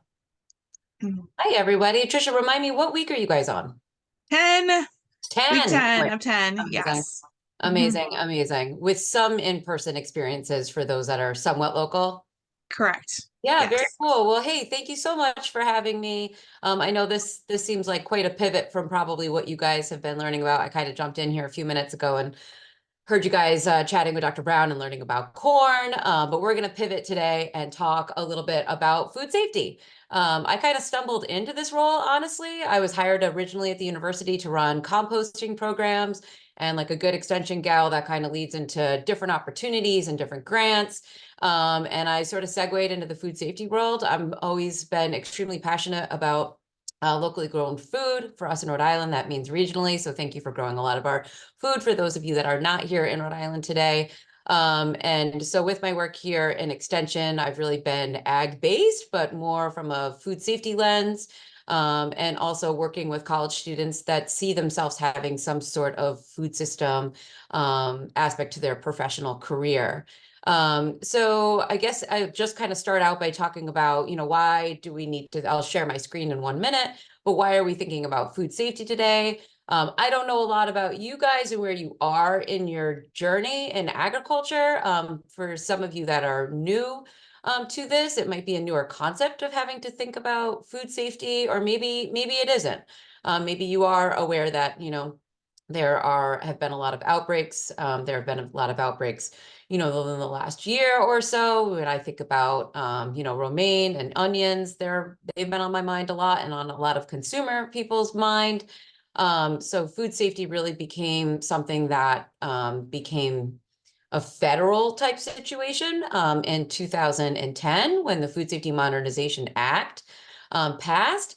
And do I think some of you have to comply with that? I really don't know. You probably need to take a minute and take a look at, your sales or your projected sales and think about if you have to fall with some of those federal guidelines.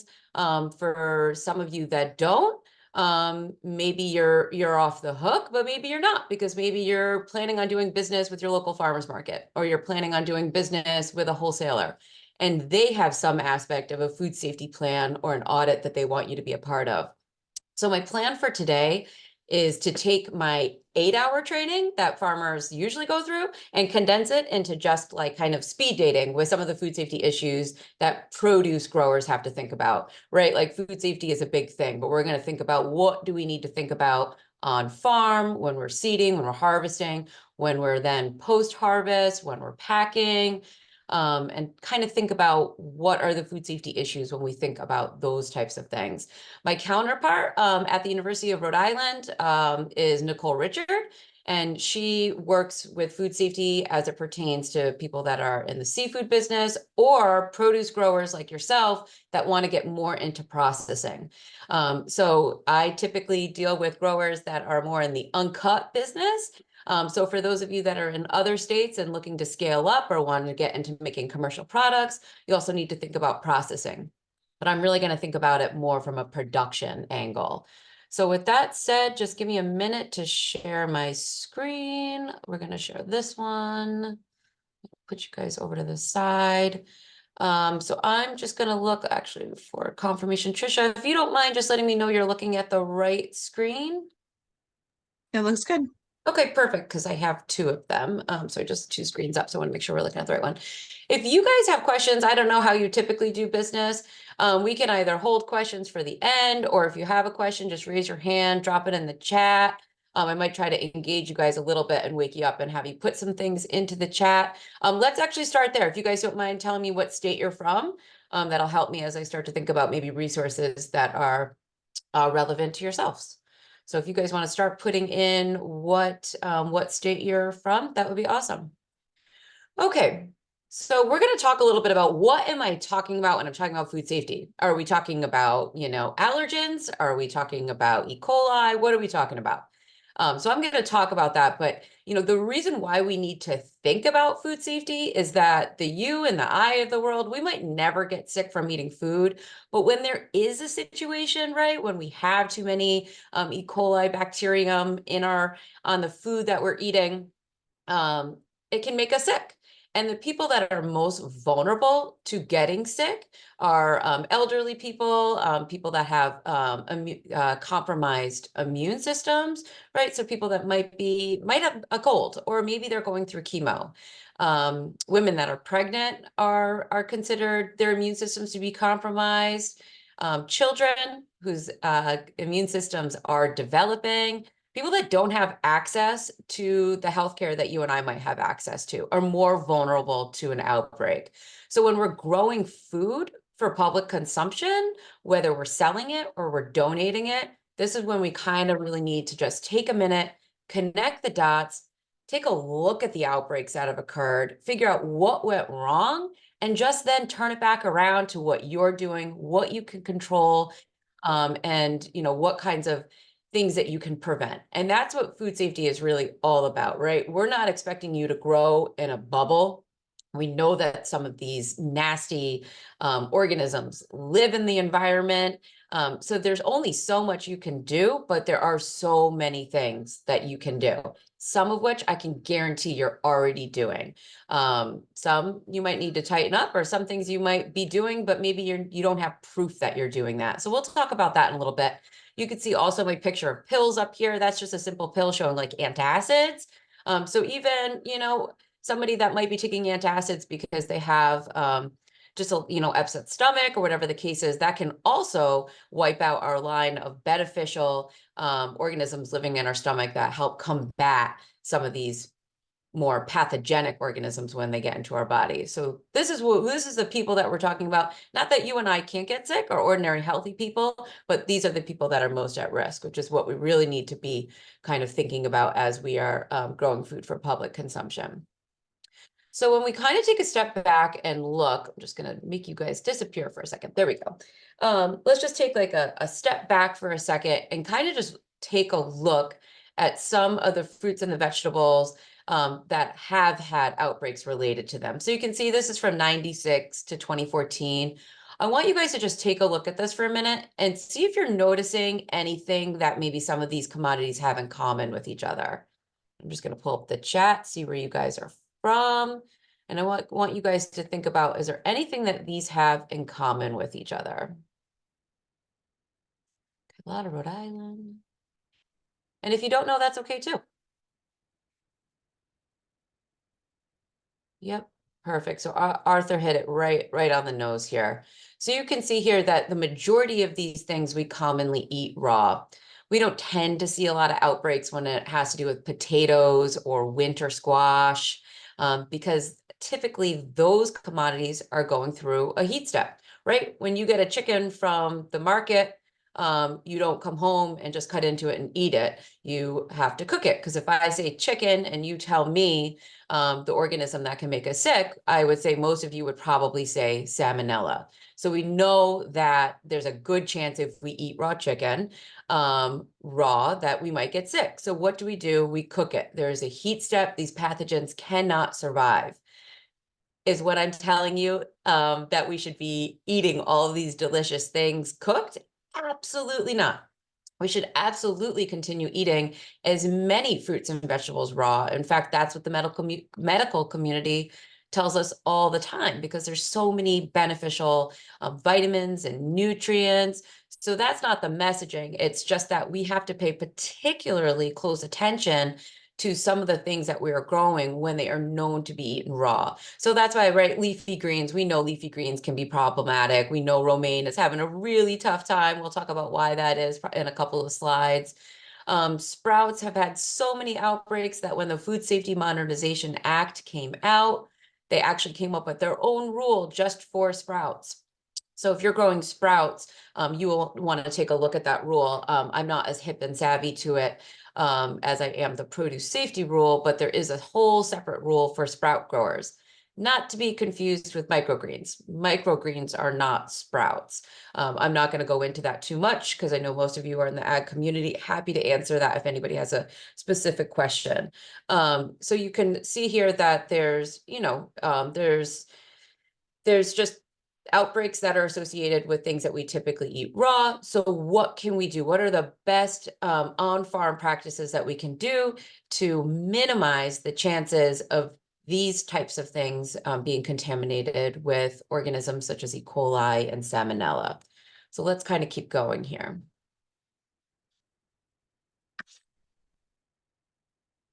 Okay, so I probably should have led with this so that you guys understood that we were talking about microbial risks.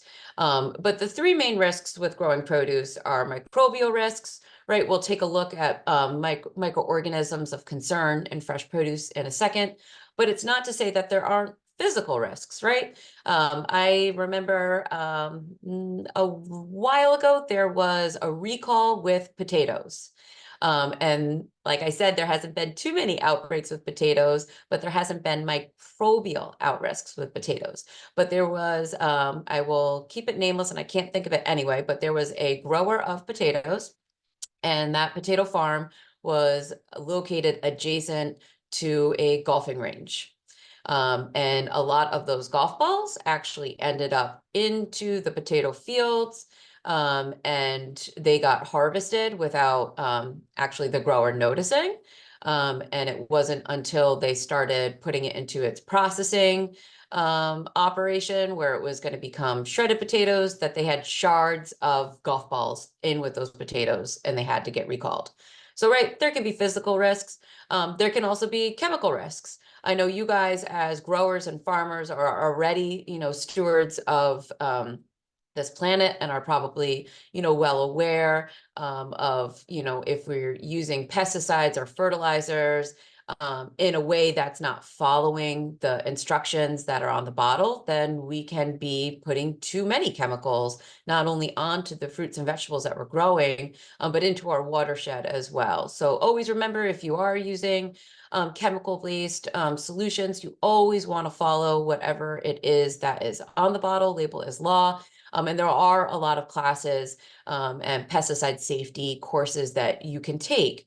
But my job as an educator with my FDA hat on is really to shed light that are on that microbial risks. So I am not saying that there's not physical issues and chemical issues. It's just that my expertise lies a little bit more in microbial risks. So, all right, take it one step further, Sejal, and let's learn a little bit more about what are these microbes, because I don't want you to think that there aren't very, very good beneficial organisms out there. I am a huge proponent of regenerative agriculture and with composting and with really making an environment where some of these beneficial organisms can thrive. But we also have to be aware that there are many pathogenic or horrible pathogens that are out there that can make us sick.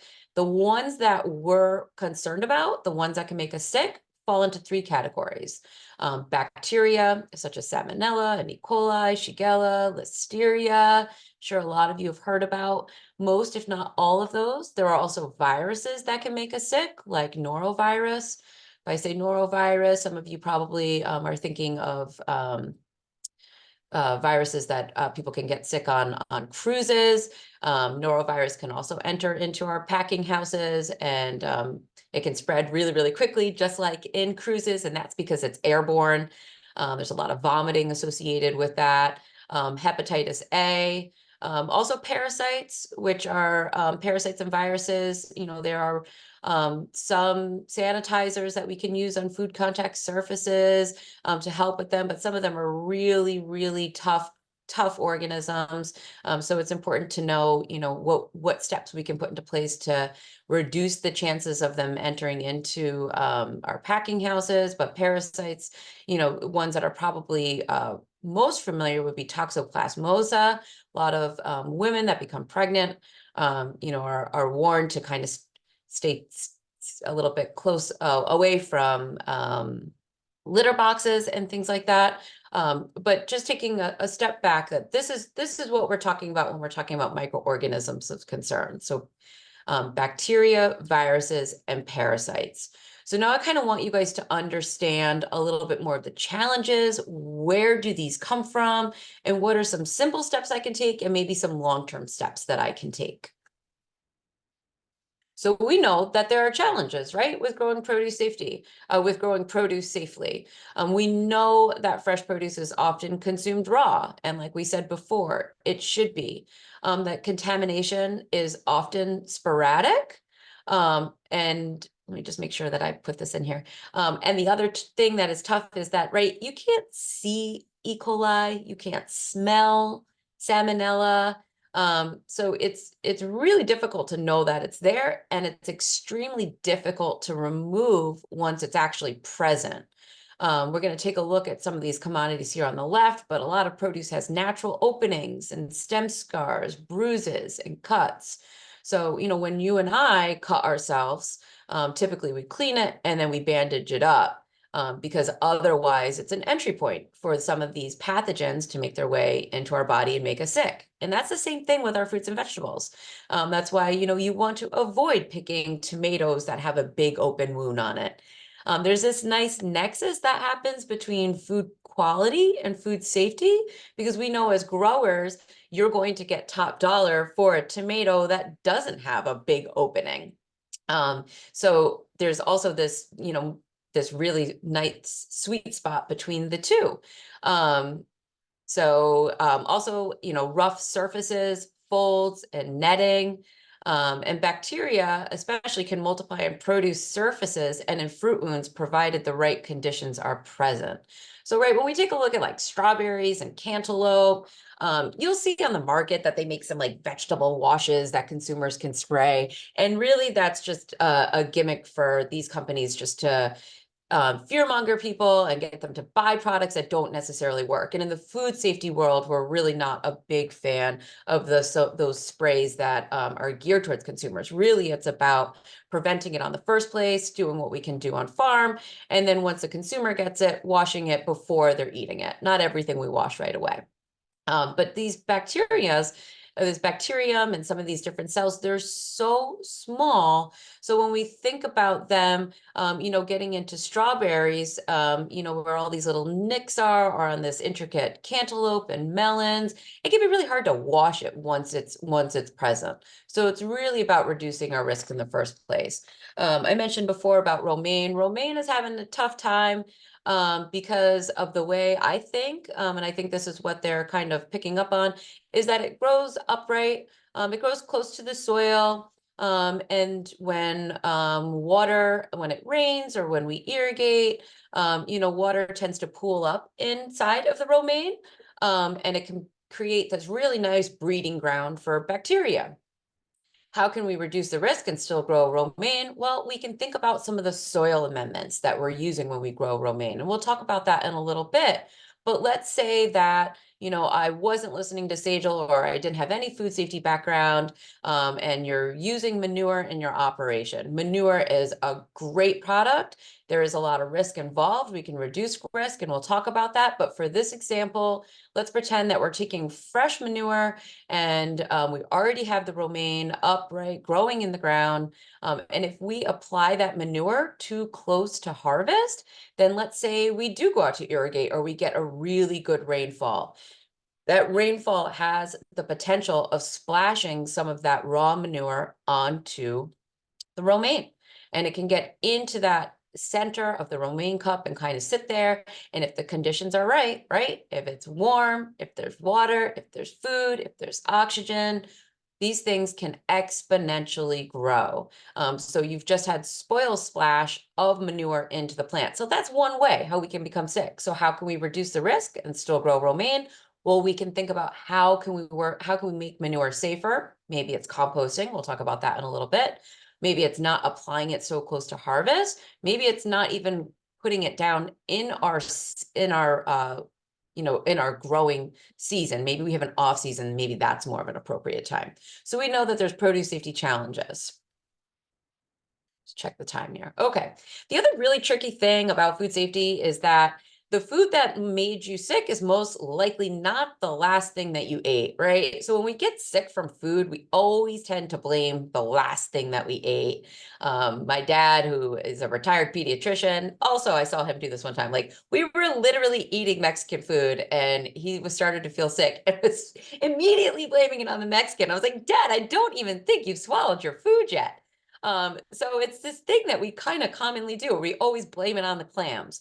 But really, if we get infected with, if we're taking a look at some of these things, norovirus has a very short incubation period. That's why if somebody has it on a cruise, most of the time the whole cruise gets infected, because it can live inside of us for, 12 to 48 hours and start showing symptoms, and we can start getting sick relatively quickly. Salmonella can take 6 to 72 hours, so it can take a couple of days. E. coli can live inside of our body for 1 to 10 days before we start showing symptoms. And Listeria is really amazing because it can live in our bodies for 3 up to 70 days before we start to show symptoms. So I don't know about you guys, I'm a super foodie, but like I would have trouble figuring out what I ate like 3 days ago, let alone 70 days ago. So a lot of times, we're getting sick, we're not connecting the dots. So a lot of outbreaks go unreported, but this just kind of goes to show you that even though you might be sitting here, maybe you're thinking, I've never gotten sick, or I've never gotten anybody sick. That is probably true. But I also want to point out that these things are really, really tricky to kind of trace down and figure out. And we know outbreaks from produce can happen. The stars can align. It doesn't happen often, but it does happen enough. And people do die, and people do get sick for the rest of their lives. So it's something to keep in mind. So what are the sources of contamination? So if you came to my 8-hour training, the Food Safety Modernization Act Produce Safety Rule, it is about 8 hours. And it covers each one of these individually. So we talk about humans, and we talk about worker health and hygiene, and we talk about some basic things that workers or volunteers you can do to not be a source of contamination. We also take a look at soil amendments, animals, whether that is domestic, whether they are pets, whether they're wild. We look at tools and equipment, which includes, harvesting equipment. It could include, if you don't have a lot of that and you have a knife, that is still considered a harvesting tool. Then we look into packing sheds, which you may or may not have. And we take a deep dive, 2 separate modules into water. And we think about water that you use to irrigate versus water that you use to perhaps wash your produce, or drinking water that you provide, or water that you use to wash your produce. So these are the sources of contamination. I'm going to kind of speed speed date through each one of these, but just know that we kind of go into them a lot more in depth during a normal training. So animals and livestock, right? Like this is part of the beautiful thing about farming too, is that we're outside, we're in nature. Some of you are maybe farming vegetables, but you also are raising chickens. So something to consider with whether it's a pet or it's wild or it's something that you are raising for food, that there are risks involved. Risks to consider is, is there crop production within 1 mile, and is there no natural barrier to prevent contamination of produce? Pathogens in their feces, animals entering into your water source, and manure runoff. So I like to read stuff that's on the slide because I feel like my participants are reading it, and then I'm going to talk for a minute and kind of cover what are we talking about here. So it's not animals going into your production field that are necessarily a problem. It's what they leave behind. So regardless of what animals eat, whether they're a carnivore, an herbivore, right, whether they eat meat or they eat vegetables, it doesn't matter. All animals, including humans, have the potential to shed pathogens into their poop, right? So poop is risky. So that's what we're kind of thinking about. And if you are growing some of the things that we were talking about before, root vegetables that are commonly eaten raw, tomatoes, herbs, we want to try to the best of our ability to keep animals from pooping near our production fields. You also need to think about maybe areas that you can't control, right? So if we're thinking about what's happening adjacent to where you're growing, do you have neighbors? Do you have a poultry farm? Is the topography of your land where you're growing on the bottom of a hill, but there's some stuff happening at the top of the hill, like a poultry farm? Is there potential for runoff if we get, good rainstorms for some of that runoff to enter into your production field? You want to think about, we'll talk about water in a little bit, but if you are using surface ponds or rivers or things like that, do animals have access to that water? Kind of mentioned manure runoff a little bit. So these are kind of the things that you kind of want to be thinking about. I can't tell you the number of times that I will go and visit a place, whether it's a farm or somebody with a small garden, and I see chickens, just kind of free ranging in their production fields. I completely believe that chickens should 100% be able to free range. I fully support that. But is the risk worth having them free range where you are growing leafy greens and other things that are commonly eaten raw? If you have to comply with the produce safety rule, or you are in our Rhode Island GAP program or a part of another third-party audit, they will not allow this. So it's something to think about. So that's probably a little bit easier to do, right? If you have chickens, you can fence in your production areas where you're growing some of this. A lot trickier, right? If you have migratory geese that are coming in, or birds or squirrels. So it's not a perfect situation. You just need to do the best that you can. And sometimes the best fencing can be breached. So if your fence did get breached, something came through it, you should be putting on your food safety hat and say, okay, there's a hole in my fence. Animals might have gotten in. I should probably go scout and see if I see any fecal matter, especially if that's close to harvest. I think a lot of you guys are probably already going out to check, okay, do I have produce that's ready for harvesting? What needs to get picked? Do I have any diseases popping up? Are there any insect issues? Start to put it into that daily monitoring rhythm of yours. I should probably also be looking to see if there's feces or poop or any break-ins through your fence. Start putting on that food safety lens and incorporate it with some of the other things that you're already doing. So water source, you need to know your water source. Where does your water come from? Water can carry and spread human pathogens. A very small amount of water can impact large amounts of produce, right? Let's read this and then let's talk about it. So the risks to consider are your water sources. Are you on town water or municipal water? Do you have a well? Is it a private well? Is it a community well? Or do you use surface water? Surface water like a pond or a river. How do you apply your water? Do you strictly use drip irrigation? Do you do it old school with a watering can and it's overhead? Do you have sprinklers? Do you not water at all? I know many farmers that just cross their fingers and pray to the rain gods. You also need to consider things that are not in your control, like flooding and other natural disasters. So let's just break this down for a little bit, right? So in terms of risk, if you are on town water, that would be your less risky, simply because the town has very strict monitoring processes that they follow. If there's a situation, they're going to treat for it. But it's also, good for you to know where you can access town records, or how do you tell what's going on with the water? What are you going to do if there is an issue with the town supply, which has happened numerous times in Rhode Island? Do you have a backup supply of water, and what is that? But I will say there's less risk with municipal, and then we kind of move up. And then we have a well. If you're testing your well, at least once a year, and you know the quality of your water, then most likely you're good to go. If you have never tested your well, well, then how will you know, right? It's the same with understanding how much organic matter is in the soil. Like, you don't know until you test and get that test back. So you have to consider water testing as part of something that you need to do if you are using water, especially if you're using a well, because that's on you. And then there is surface water, which is arguably the most risky, right? Because you can test, you can start to try to understand the water quality of your surface water, but it changes all the time, right? We have birds that might be visiting it. You could have deer. Water quality could look different in July versus if you're testing it in September. So it gets a little bit tricky. And there is usually generally more testing requirements or more assessments that are needed when we're using surface or well water. So we're just tapping into this. Did you get that pun there? No pun intended. Tapping into this just a little bit.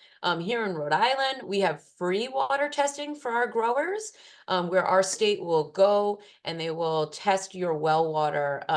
If you have multiple sources of wells, you have multiple wells, or you have multiple bodies of water, they will do 2 tests per source for free every season. So that's pretty cool, and something we're pretty proud of here in Rhode Island. For those of you that are farming in some of our other regional states, I really urge you to connect with probably your equivalent Department of Environmental Management or Division of Agriculture, as well as your cooperative extension local agency there. They're really going to be your best resource for helping you discover what kind of resources exist for growers. And if there are any, classes or trainings you can take similar to what we have here in Rhode Island. So when we're talking about how you apply your water, if you're using drip irrigation versus overhead, you're going to have less risk, because if you think about it, we know that if we don't know the water quality, we don't know if there's pathogens in our water. If we're getting it directly onto our produce, well, that's a little bit riskier if we were using drip irrigation, because the water is tends to stay right at the drip line, stays right at the root of the plant. It's not a perfect situation. Drip lines can break. We can use some of that tarp to keep it covered. It's not perfect. We have to check them quite a bit. But the less water we can get on our plants means less likelihood that we are contaminating it with certain pathogens, is kind of the mindset. It's not to say that you can't use overhead and you can't use sprinklers. And of course it rains. We don't regulate rainwater, but it's just kind of to get you thinking about how the less water we can get onto our plants in terms of food safety can be better. We do have floods here in Rhode Island, and I know we do in our neighboring New England states. So you need to think of a backup plan. If you have food, if you're growing produce that has come into contact with floodwater, it is considered adulterated. Most of the time it cannot be harvested, and there are very few things that we can do with it.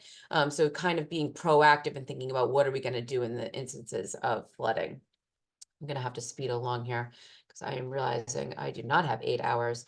So I'm going to have you guys watch this quick little video. This is an area that nationally we're seeing that growers could really improve upon, which is cleaning and sanitizing. For some of you, you're probably using harvest bins. You have, different things that you're packing into, and we're seeing growers cleaning them.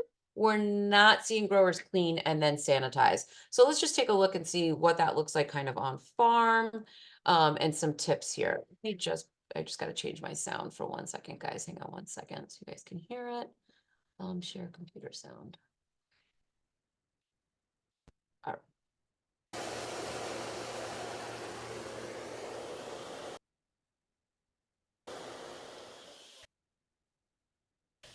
Knowing how to clean and sanitize harvest equipment or post-harvest facilities is one thing.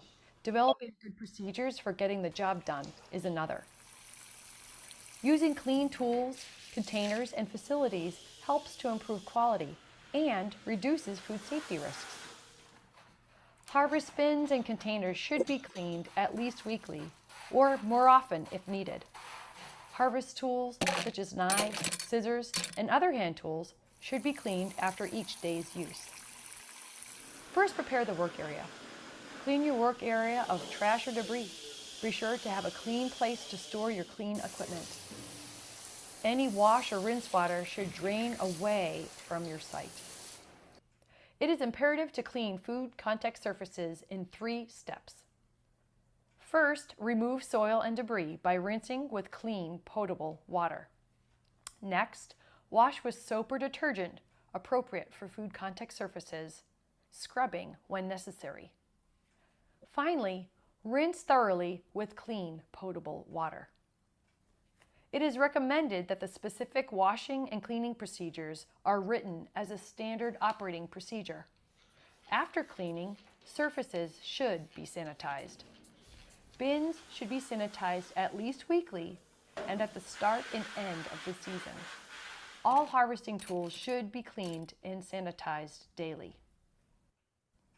An SOP, or standard operating procedure, for sanitizing should include: prepare the sanitizer at the appropriate concentration as recommended by the label.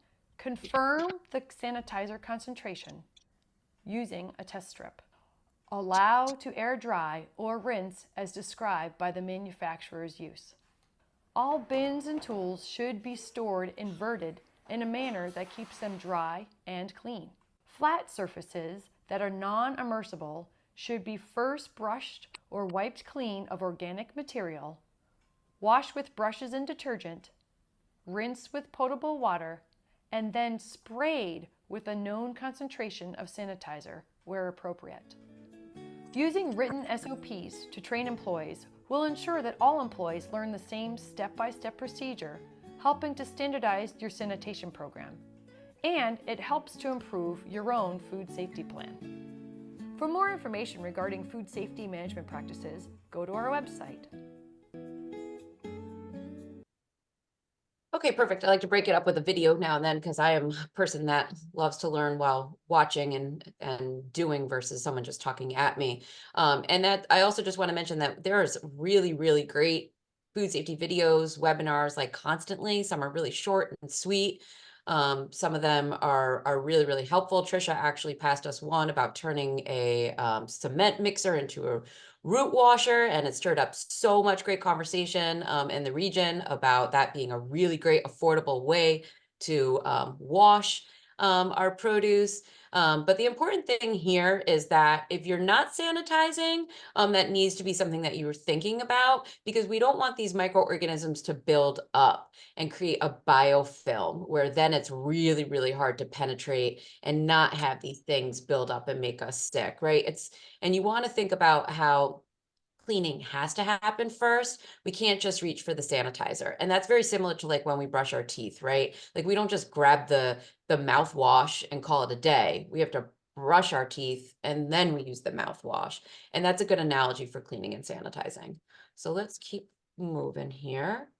And know too, like if you're like, what with the pH strips and all of that, if you're relatively like on a smaller scale and can afford like formulations that are already mixed, as long as it's for a food contact surface, you're good to go. Then you don't have to like blend it all up and mix it and monitor the effectiveness. So there are some hacks around there. It just might need a little bit more money. So soil amendments, we kind of talked about this before, right? Some soil amendments, let's read this and let's talk about it. So raw manure and unfinished compost can be a risk if not properly handled and applied.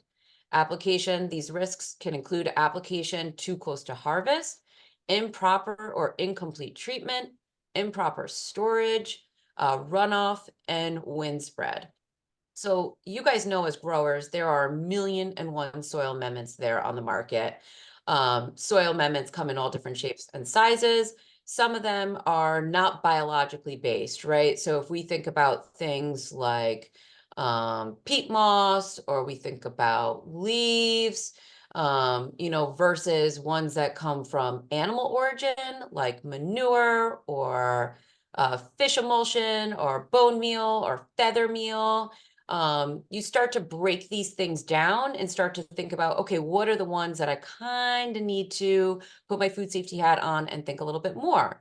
And if I put 2 of them out there and I said, okay, do we have to be a little more concerned with leaves, or do we need to be a little bit more concerned with, fresh poultry manure? I'm hoping that you're starting to realize that, okay, I think there are more risks with the poultry manure. So we mentioned before, right? If we're applying some of these things that have the potential for pathogens to be in them too close to harvest, that's going to be an issue. If we, let's say you guys are, you do have a small flock of chickens. And what we mean by treatment is, in this example, composting. So if you're taking that chicken manure and you're throwing it into a pile, and you don't really ever add anything, you don't really ever do anything, is that considered composting? No, by industry standards, it's not. If you left it there for a while, one could call it aged. But in the industry, aged does not mean composted. You don't know if something has completely composted unless you take the temperature, or unless you send it out for testing. So it's not enough to just reduce risk by using aged manure. We really need to take it one step further, and either compost it completely or follow the guidance for using manure, which I don't have on here. It gets really, really heady. So I kind of wanted to keep it a little bit lighter, but I'm happy to send that along. Or if anybody, if you want to search for it right now, the produce safety rule in our GAP program goes with the National Organic Program standards. So you can look up the National Organic standards for using manure, and you could find that guidance there. I could also send along some resources to help. So not properly storing, right? So if you have raw manure and you're storing it and it's right near your production fields, right? We talked about rain. Rain is powerful. Water is powerful. If it rains too much, if it waters too much, there's a good chance that you are going to be creating a situation where pathogens are running off into your production fields. And also wind spread. Don't discount. We've got really, really high winds, hurricane season. So thinking about where you're storing manure, it can be moved by the wind, and just a small, tiny amount of manure can have quite a bit of pathogens. So thinking about how these things move and spread, and thinking about how you select your soil amendments, what you select, and then if you are going to use, manure or things that are animal based, doing a little bit more digging and a little bit more research, and making sure you're using the best on-farm decisions if you're going to use them. Okay, worker health and hygiene, right? So chances are maybe it is just you growing, or maybe you have a partner in crime, maybe you work with volunteers, or maybe you have a full-on workforce. But humans can spread pathogens to produce because they directly handle fruits and vegetables.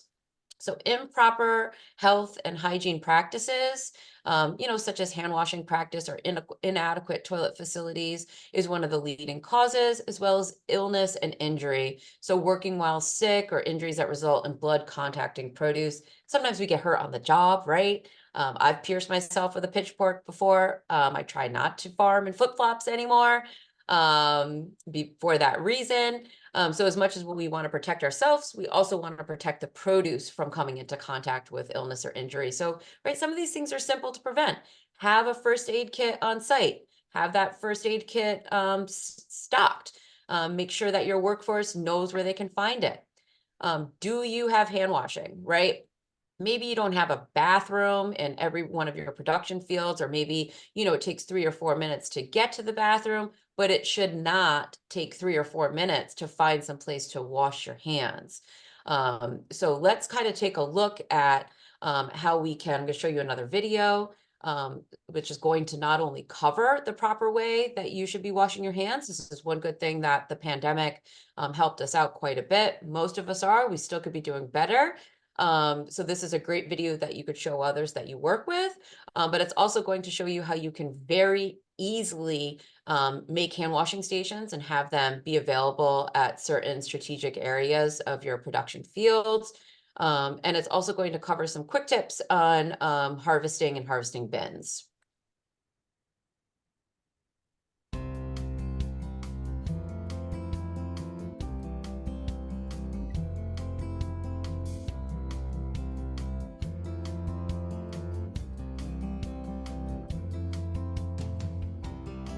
Hello, my name is Hob Machado and I work with the University of Maine Cooperative Extension, and today we are here to talk about hand washing.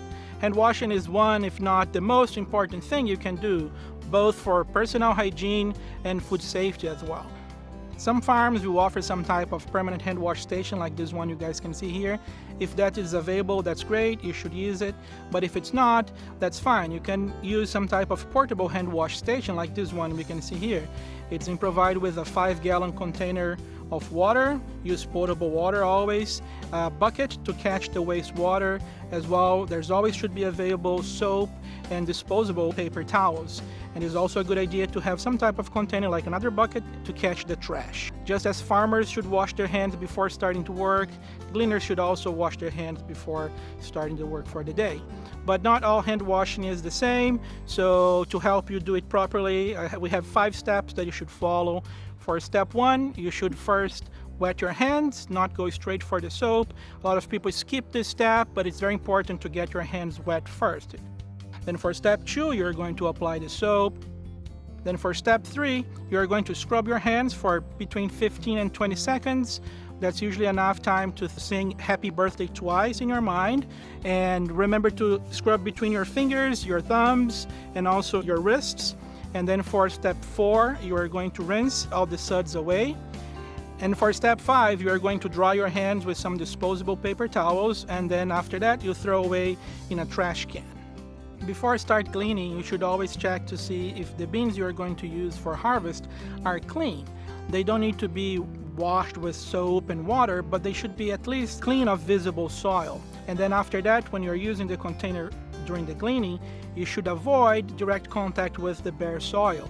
That is to try to avoid cross-contamination from the soil to the bins. Some of these bins might have holes, and some soil could get through those holes to whatever you are harvesting, especially if you drag them around the soil. Some solutions, you could use a clean tarp to put your beans on top, or even more easy, you could use another bin that you put in the soil and then you put another bin on top of that where you are going to put your harvested produce. That way we avoid direct contact with the soil. Thank you very much for listening. I believe with these 2 tips together, proper hand washing and proper care for the harvesting bins, we can together make our produce safer. Awesome. I love that video because in 2 minutes and 50 seconds, we can get a lot of helpful information. And I love using this video to train others. I think it's really helpful. And I think, it's some of these things I think is intuitive, like hand washing, right? But if we're out in the field and we sneeze and we get a whole bunch of stuff on our hands, if we don't have hand washing right near us, what are people going to do? They're going to rub it onto their pants and they're just going to keep on going. So we know that humans can shed pathogens very easily and contaminate our produce. So hand washing is essential. And I love that video because, some of these things can add up and we know that every dollar counts. So to be able to kind of like use maybe some things that are floating around to make a hand washing station, I love that. And I also really love the harvest bin tips because I know it gets tricky. We're putting these bins directly on the ground. And even if they don't have holes on them, you think about how if you're going to stack your bins later on, if you're taking one that was touching the ground, if you're stacking it, is getting into the inside at the bottom of the next one. So kind of some really good tips in that video. Sorry, let me just get us back on track here. Okay, I think I have about 2 more slides and then we'll take your questions. So as you know, there are many steps that growers can take to identify and mitigate risks. Prevention and education is honestly key. Focus on preventing contamination. Remember, once it's there, it's really hard to remove. If you're feeling overwhelmed, what you want to do is just address risks that are most likely to have the biggest impact on produce safety first. So if you're looking at a bunch of things that you need to work on, try to really kind of categorize those and just try to tackle them one at a time and sweat the small stuff last. Having written produce safety plans, like documents, and making sure. I think I have quite a bit of a rough sentence there. But what I'm trying to say is, you do not have to have a food safety plan. It might be something that your buyer wants you to have, but having a one-stop shop where sort of your plan is, whether that's just records that you're keeping or it's recipe cards for how to do things in the industry, we call those standard operating procedures. Makes it really easy, especially when you're bringing on new people each season, or you do have to satisfy your buyer. Having it in one place is really helpful. Following good agricultural practices, whether you have to comply with the produce safety rule or not, I think it's on all of us to be stronger together. I know it's really cheesy to say that, but it really is. And we know just by looking at previous outbreaks that, when that romaine outbreak hit, since we couldn't figure out where it was coming from, it decimated every single person that was pretty much growing romaine in the country.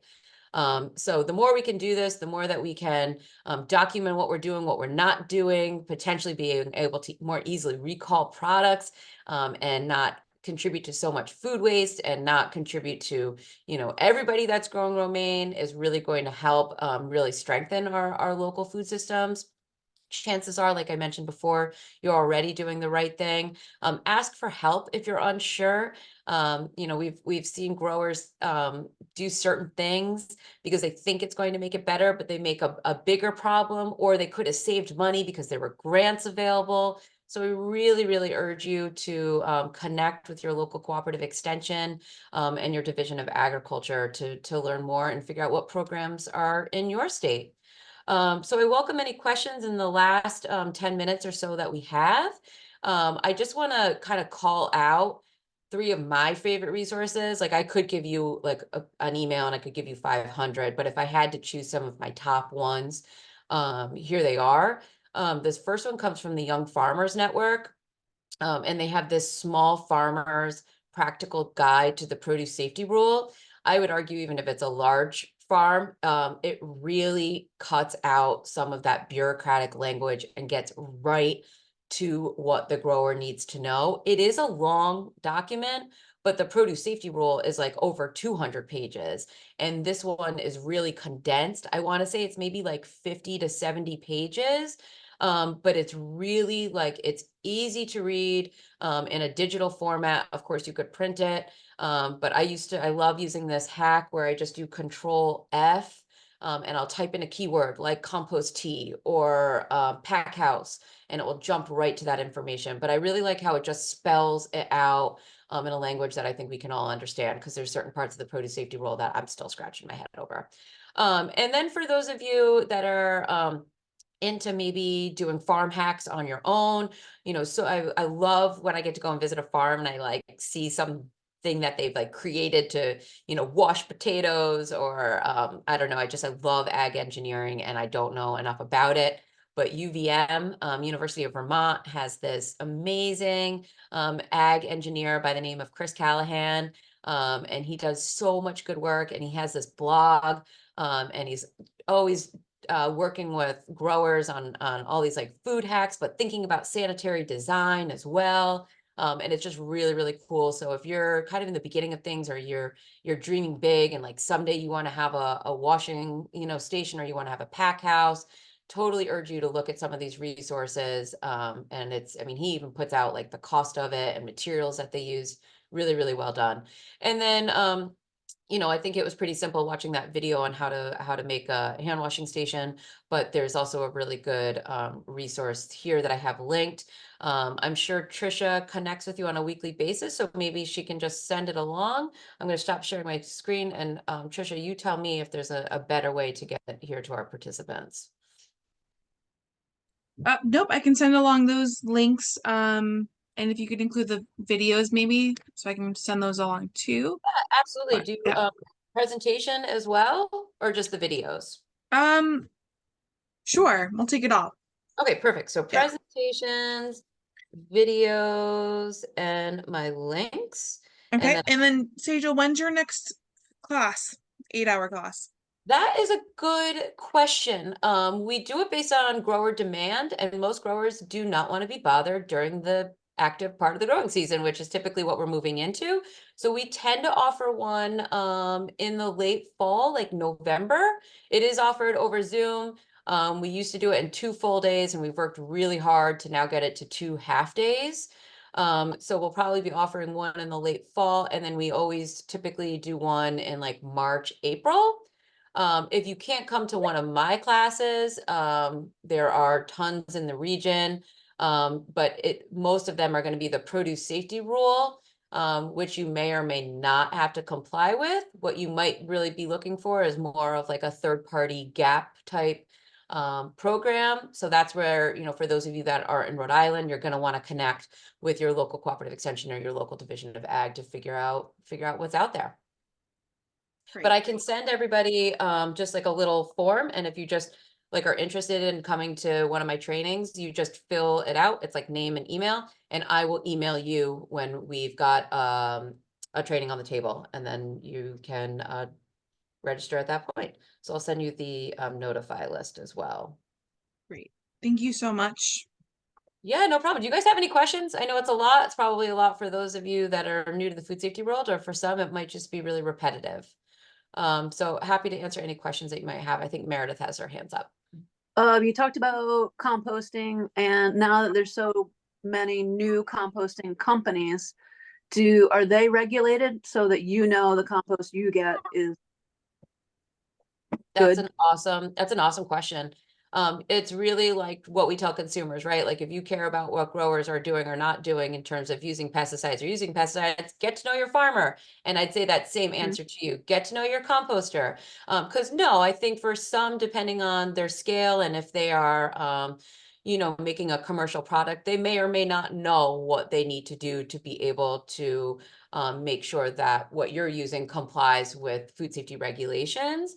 I would say most of the stuff that you can get, if I call it out, like the Neptunes of the world and the coast of Maine, like some of those bigger commercial products, they have this on their radar and know what they need to do.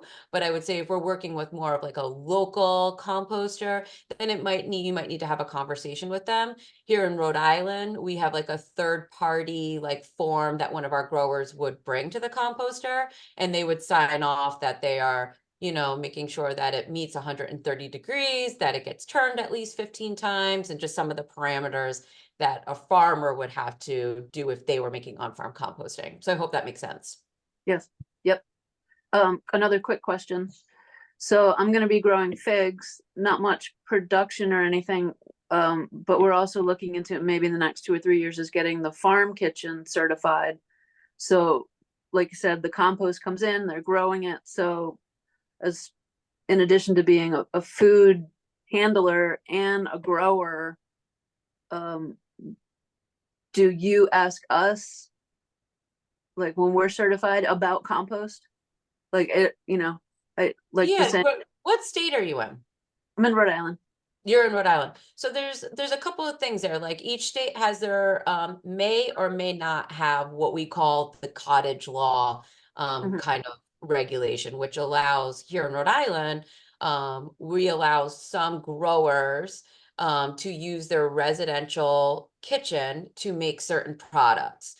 Jams and jellies, double crusted pies, dried herbs, and things of that nature. So for folks in other states, you might need to check in to see what you can or cannot do. So I think the question that you're asking is, so one, you're growing figs, you'd love to be able to do something in your kitchen with figs, like a jam or jelly or pies, whatever the case is. So you would want to connect with the Department of Health. And I think there's just a simple form that you need to fill out to be able to use that kitchen the way that you want to use that kitchen. You do need to be registered as a grower with the Department of Agriculture.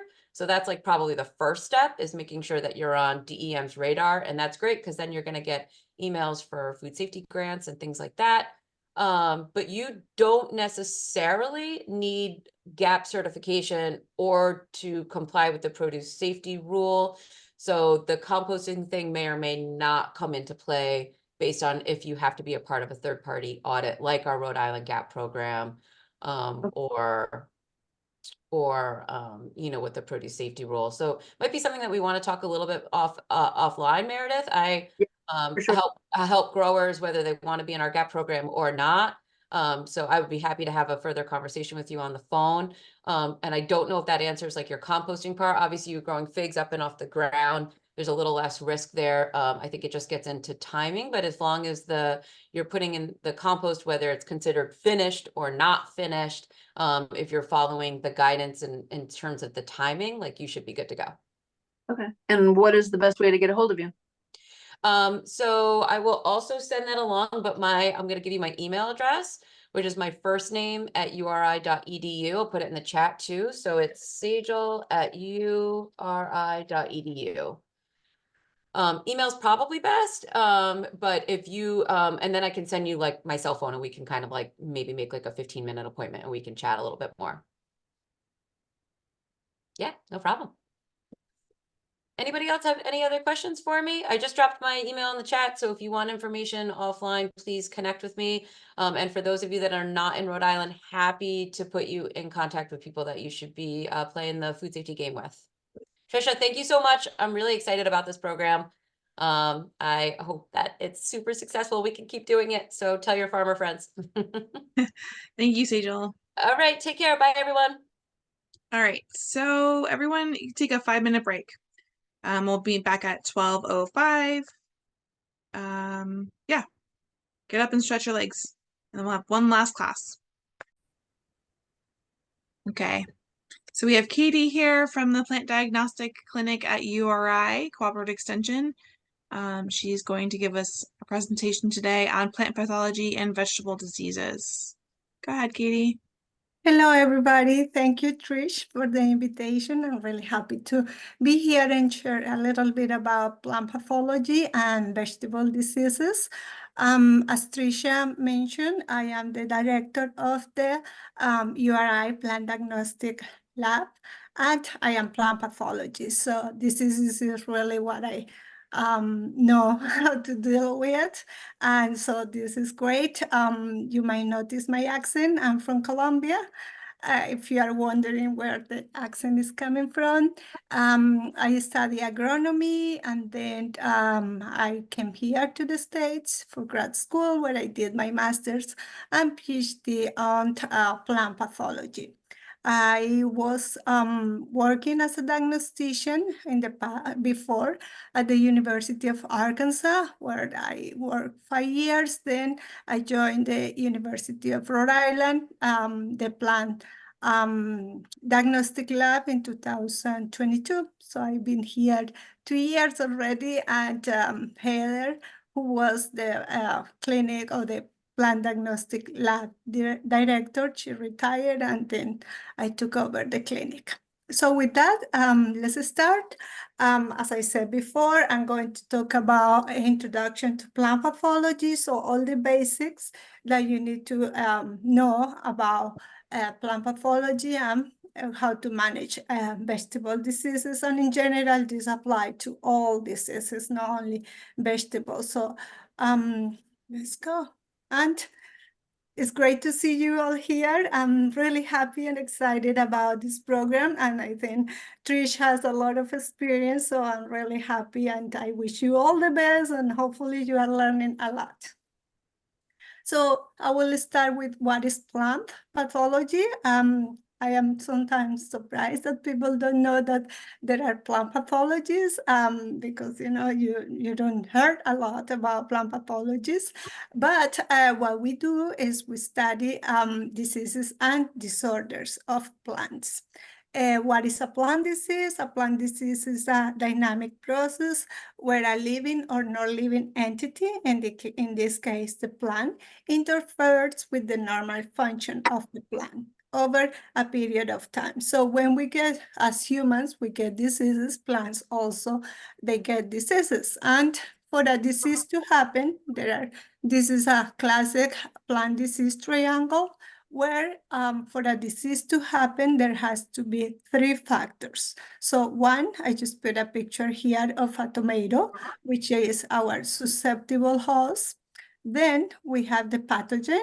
So I'm going to explain a little bit about what kind of pathogens cause plant diseases, but here I have some fungal spores. So these are the second part of the triangle, and the pathogen has to be virulent. So that means that the pathogen has to be able to cause disease to our tomato plant.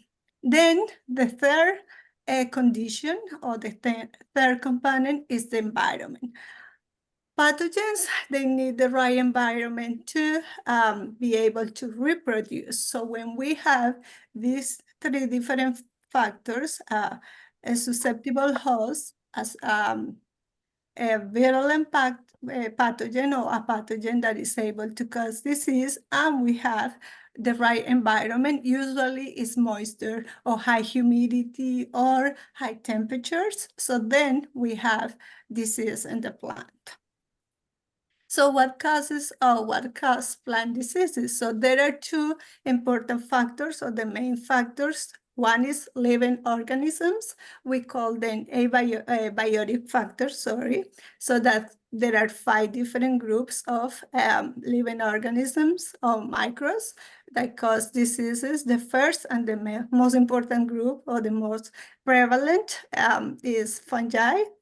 They cause almost 70% of the plant diseases. Then we have bacteria, viruses, nematodes, and parasitic plants. The non-living or abiotic factors are factors like excess, this is in greenhouse, excess of nutrients, ammonia, deficiencies, environmental factors such as drought, when we have also too much water, and other different environmental factors that are causes of diseases as well. So I'm going to start talking about the living or biotic factors. So this is the difference between the 2 groups and how they both can affect the health of the plant and can cause diseases. On the left side, we have the living or biotic factors, and these are examples of different diseases. And you see that you will see symptoms, which I'll cover in a second, but these are kind of caused by different pathogens: early blight, fire blight, and leaf spots mainly. I'll talk about the leaf spots in a second. Then we have the non-living factors that cause diseases like blossom rot, iron chlorosis, or nutrient deficiencies, and also some scald that you might see on your peppers. And I'll go over this in a little bit. So talking about the living or biotic factors, I already mentioned the 5 groups that are fungi, bacteria, viruses, and nematodes, and parasitic plants. The problem with most of these pathogens is that you cannot see them with your naked eye because they are microscopic. Most of them are microscopic, so very little. So what you will see is the expression of what they cause to the plant, is what the plant show you, but usually you cannot see them. For this, to see them, you need a microscope, also your magnifying glasses, which is a good tool. I will talk about the magnifying glasses in a minute.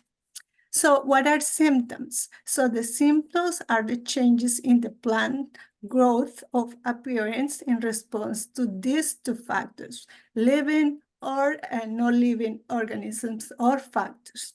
So the symptoms can be localized symptoms, so they are restricted to a part of the plant, for example, a leaf spot, or they can be systemic, they can affect all the plant.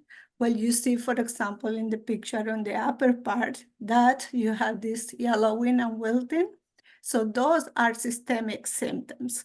In the bottom part, you have a picture, example of a tomato, leaf spot. Those are localized symptoms. So always when you look at your plants and you know your plants, and if you are a new grower or experienced grower, you always get to know your plants. That's the first thing. You know how they look at, I mean, you have to look at them every day. So you have the feeling, you get to learn how or when they are showing something that is not normal.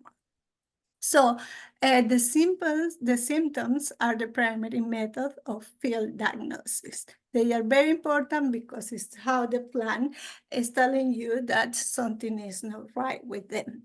So there are different pathogens, different abiotic stresses might cause the same symptoms. So for example, here in the picture in the bottom, when you see that, it's hard to tell what is causing the problem, because it can be a leaf spot caused by a fungus, it can be by bacteria, but I'll show you how to differentiate between those groups. And sometimes we need to take them to a clinic or a lab or to do further tests.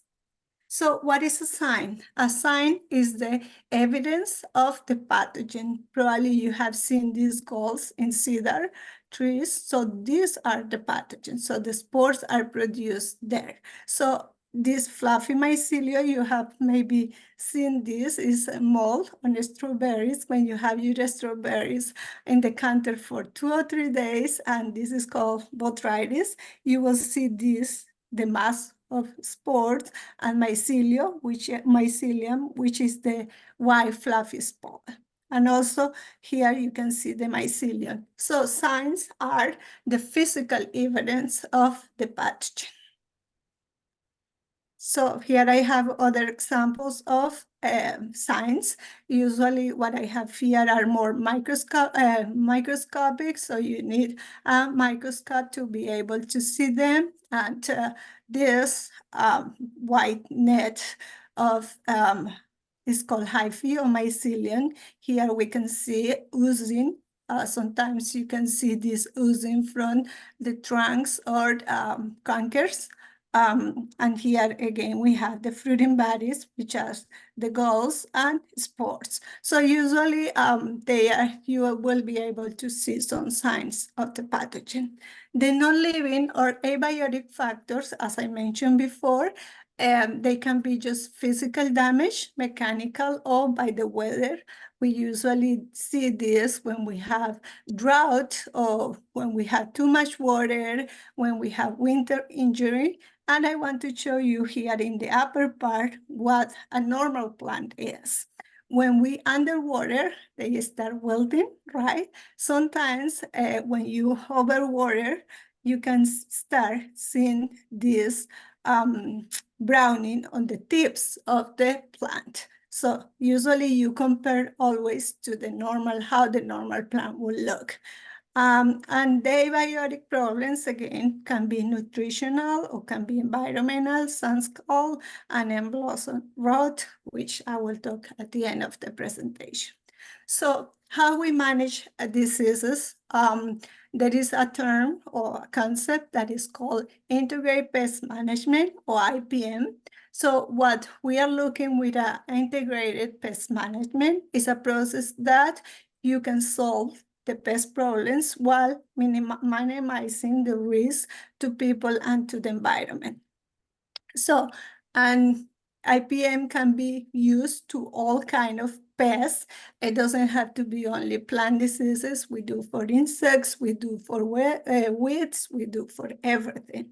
So this is the first or the main components of the IPM program. So the first thing is that you need to know your problem, right? You need to know what is causing the disease or the insect problem in your plants. So the first thing is pest identification and prevention, as Sejal was talking about the foodborne diseases. Also here, the most important management for your crops and your garden are or is pest identification. So cultural and sanitation is your second level. So then you take all the precautions on sanitation and cultural management to manage the disease. Then you go to physical or mechanical, which is avoidance, or when you grow in raised beds, and I'll have examples of this. Then you go to the biological control. So these are the most friendly tools that we had to manage diseases. And the last resource, and the one that commercial growers use, are chemicals. So we have also chemicals that are for organic production. Some of them are for organic production. So you have to see what is the type of production that you are doing and choose them that are more friendly to the environment. So the most important, as I said, is prevention and to ID the cause of your problem. So when you start with your plants, disease scouting is very important. So it's just observe for symptoms or signs that indicate disease damage. So as I said, there are different kinds of symptoms. So it can be chlorosis, it can be that the leaves are deformed, discoloration, wilting, sunken areas in the plant, pockets of the less healthy plants or dying plants. And so I don't expect you to memorize all this, but when you submit a sample to a lab, or when you need to look in the internet, it's important that you find the right definition of your symptoms. So I'm giving you here some examples. What are the most important tools that you need? So a magnifier glass, as you see here, I have two growers learning how to use the magnifying glass. And I know that it's not kind of easy the first time that you have, but it's your best tool in your garden and in your crops. So please, if you can, just find a magnifier glass and start practicing with them and start looking at the plants. So the tools that you need is a magnifier glass. Keep records. Always when you see something, we are early spring, so it's the time to start keeping records on what you see. Describe the symptoms in the words that you can that you come to your mind, and then because that information is very important. Take pictures. Always try to take pictures. And if you see, even if it's not a disease, if you see an insect, try to collect it, because it will help a lot when you reach for information to other people. So why we need to identify the disease is because it will lay you to what to do and when. Do I need to remove the plants? Do I need to, I'm sorry, there is a repetition there. What changes do I need to do for next year?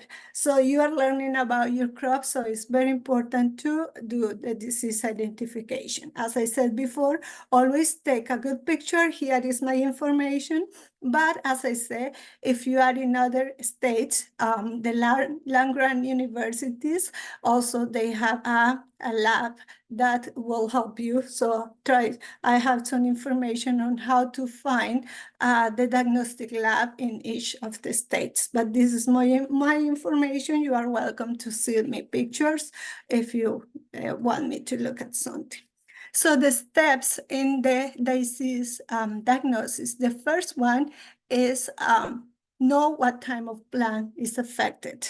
With vegetables or with agricultural crops, it's easier because you always are the ones that buy the seeds, so you know where you are planting. I hope so, right? But if not, there are always experts on this, and you can send a picture and they will help you. So the first thing you need to know is what plant you have, because that will help us diagnosticians to help you. Here I have tomato plants, for example. In the corner, in the lower part, the left corner, you have a healthy plant. So you have to compare always the healthy plant with the disease. All of these are leaf spots. So always compare your healthy plant with your diseased plant. That is the first thing. The second thing is to identifying the pattern of the disease. So diseases, they can be in a different pattern. And here I have a picture of a homeowner that I went yesterday. So she planted different plant species in that piece of land. So is the problem, ask yourself this question, is the problem occurring to one plant or a group of plants? That is very important.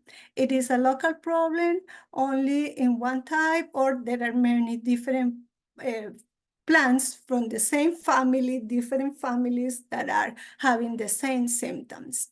So identify the pattern of the damage. That is very important when you want to separate between biotic. Remember, biotic are living organisms that cause the disease. And the living organisms or microbes, the symptoms are progressive over time. So they progress. If you go and see, they can start probably here in the picture that I have here in the upper part on the left side. You see that this is like a patchy distribution. Is why soil-borne pathogens sometimes cause these symptoms.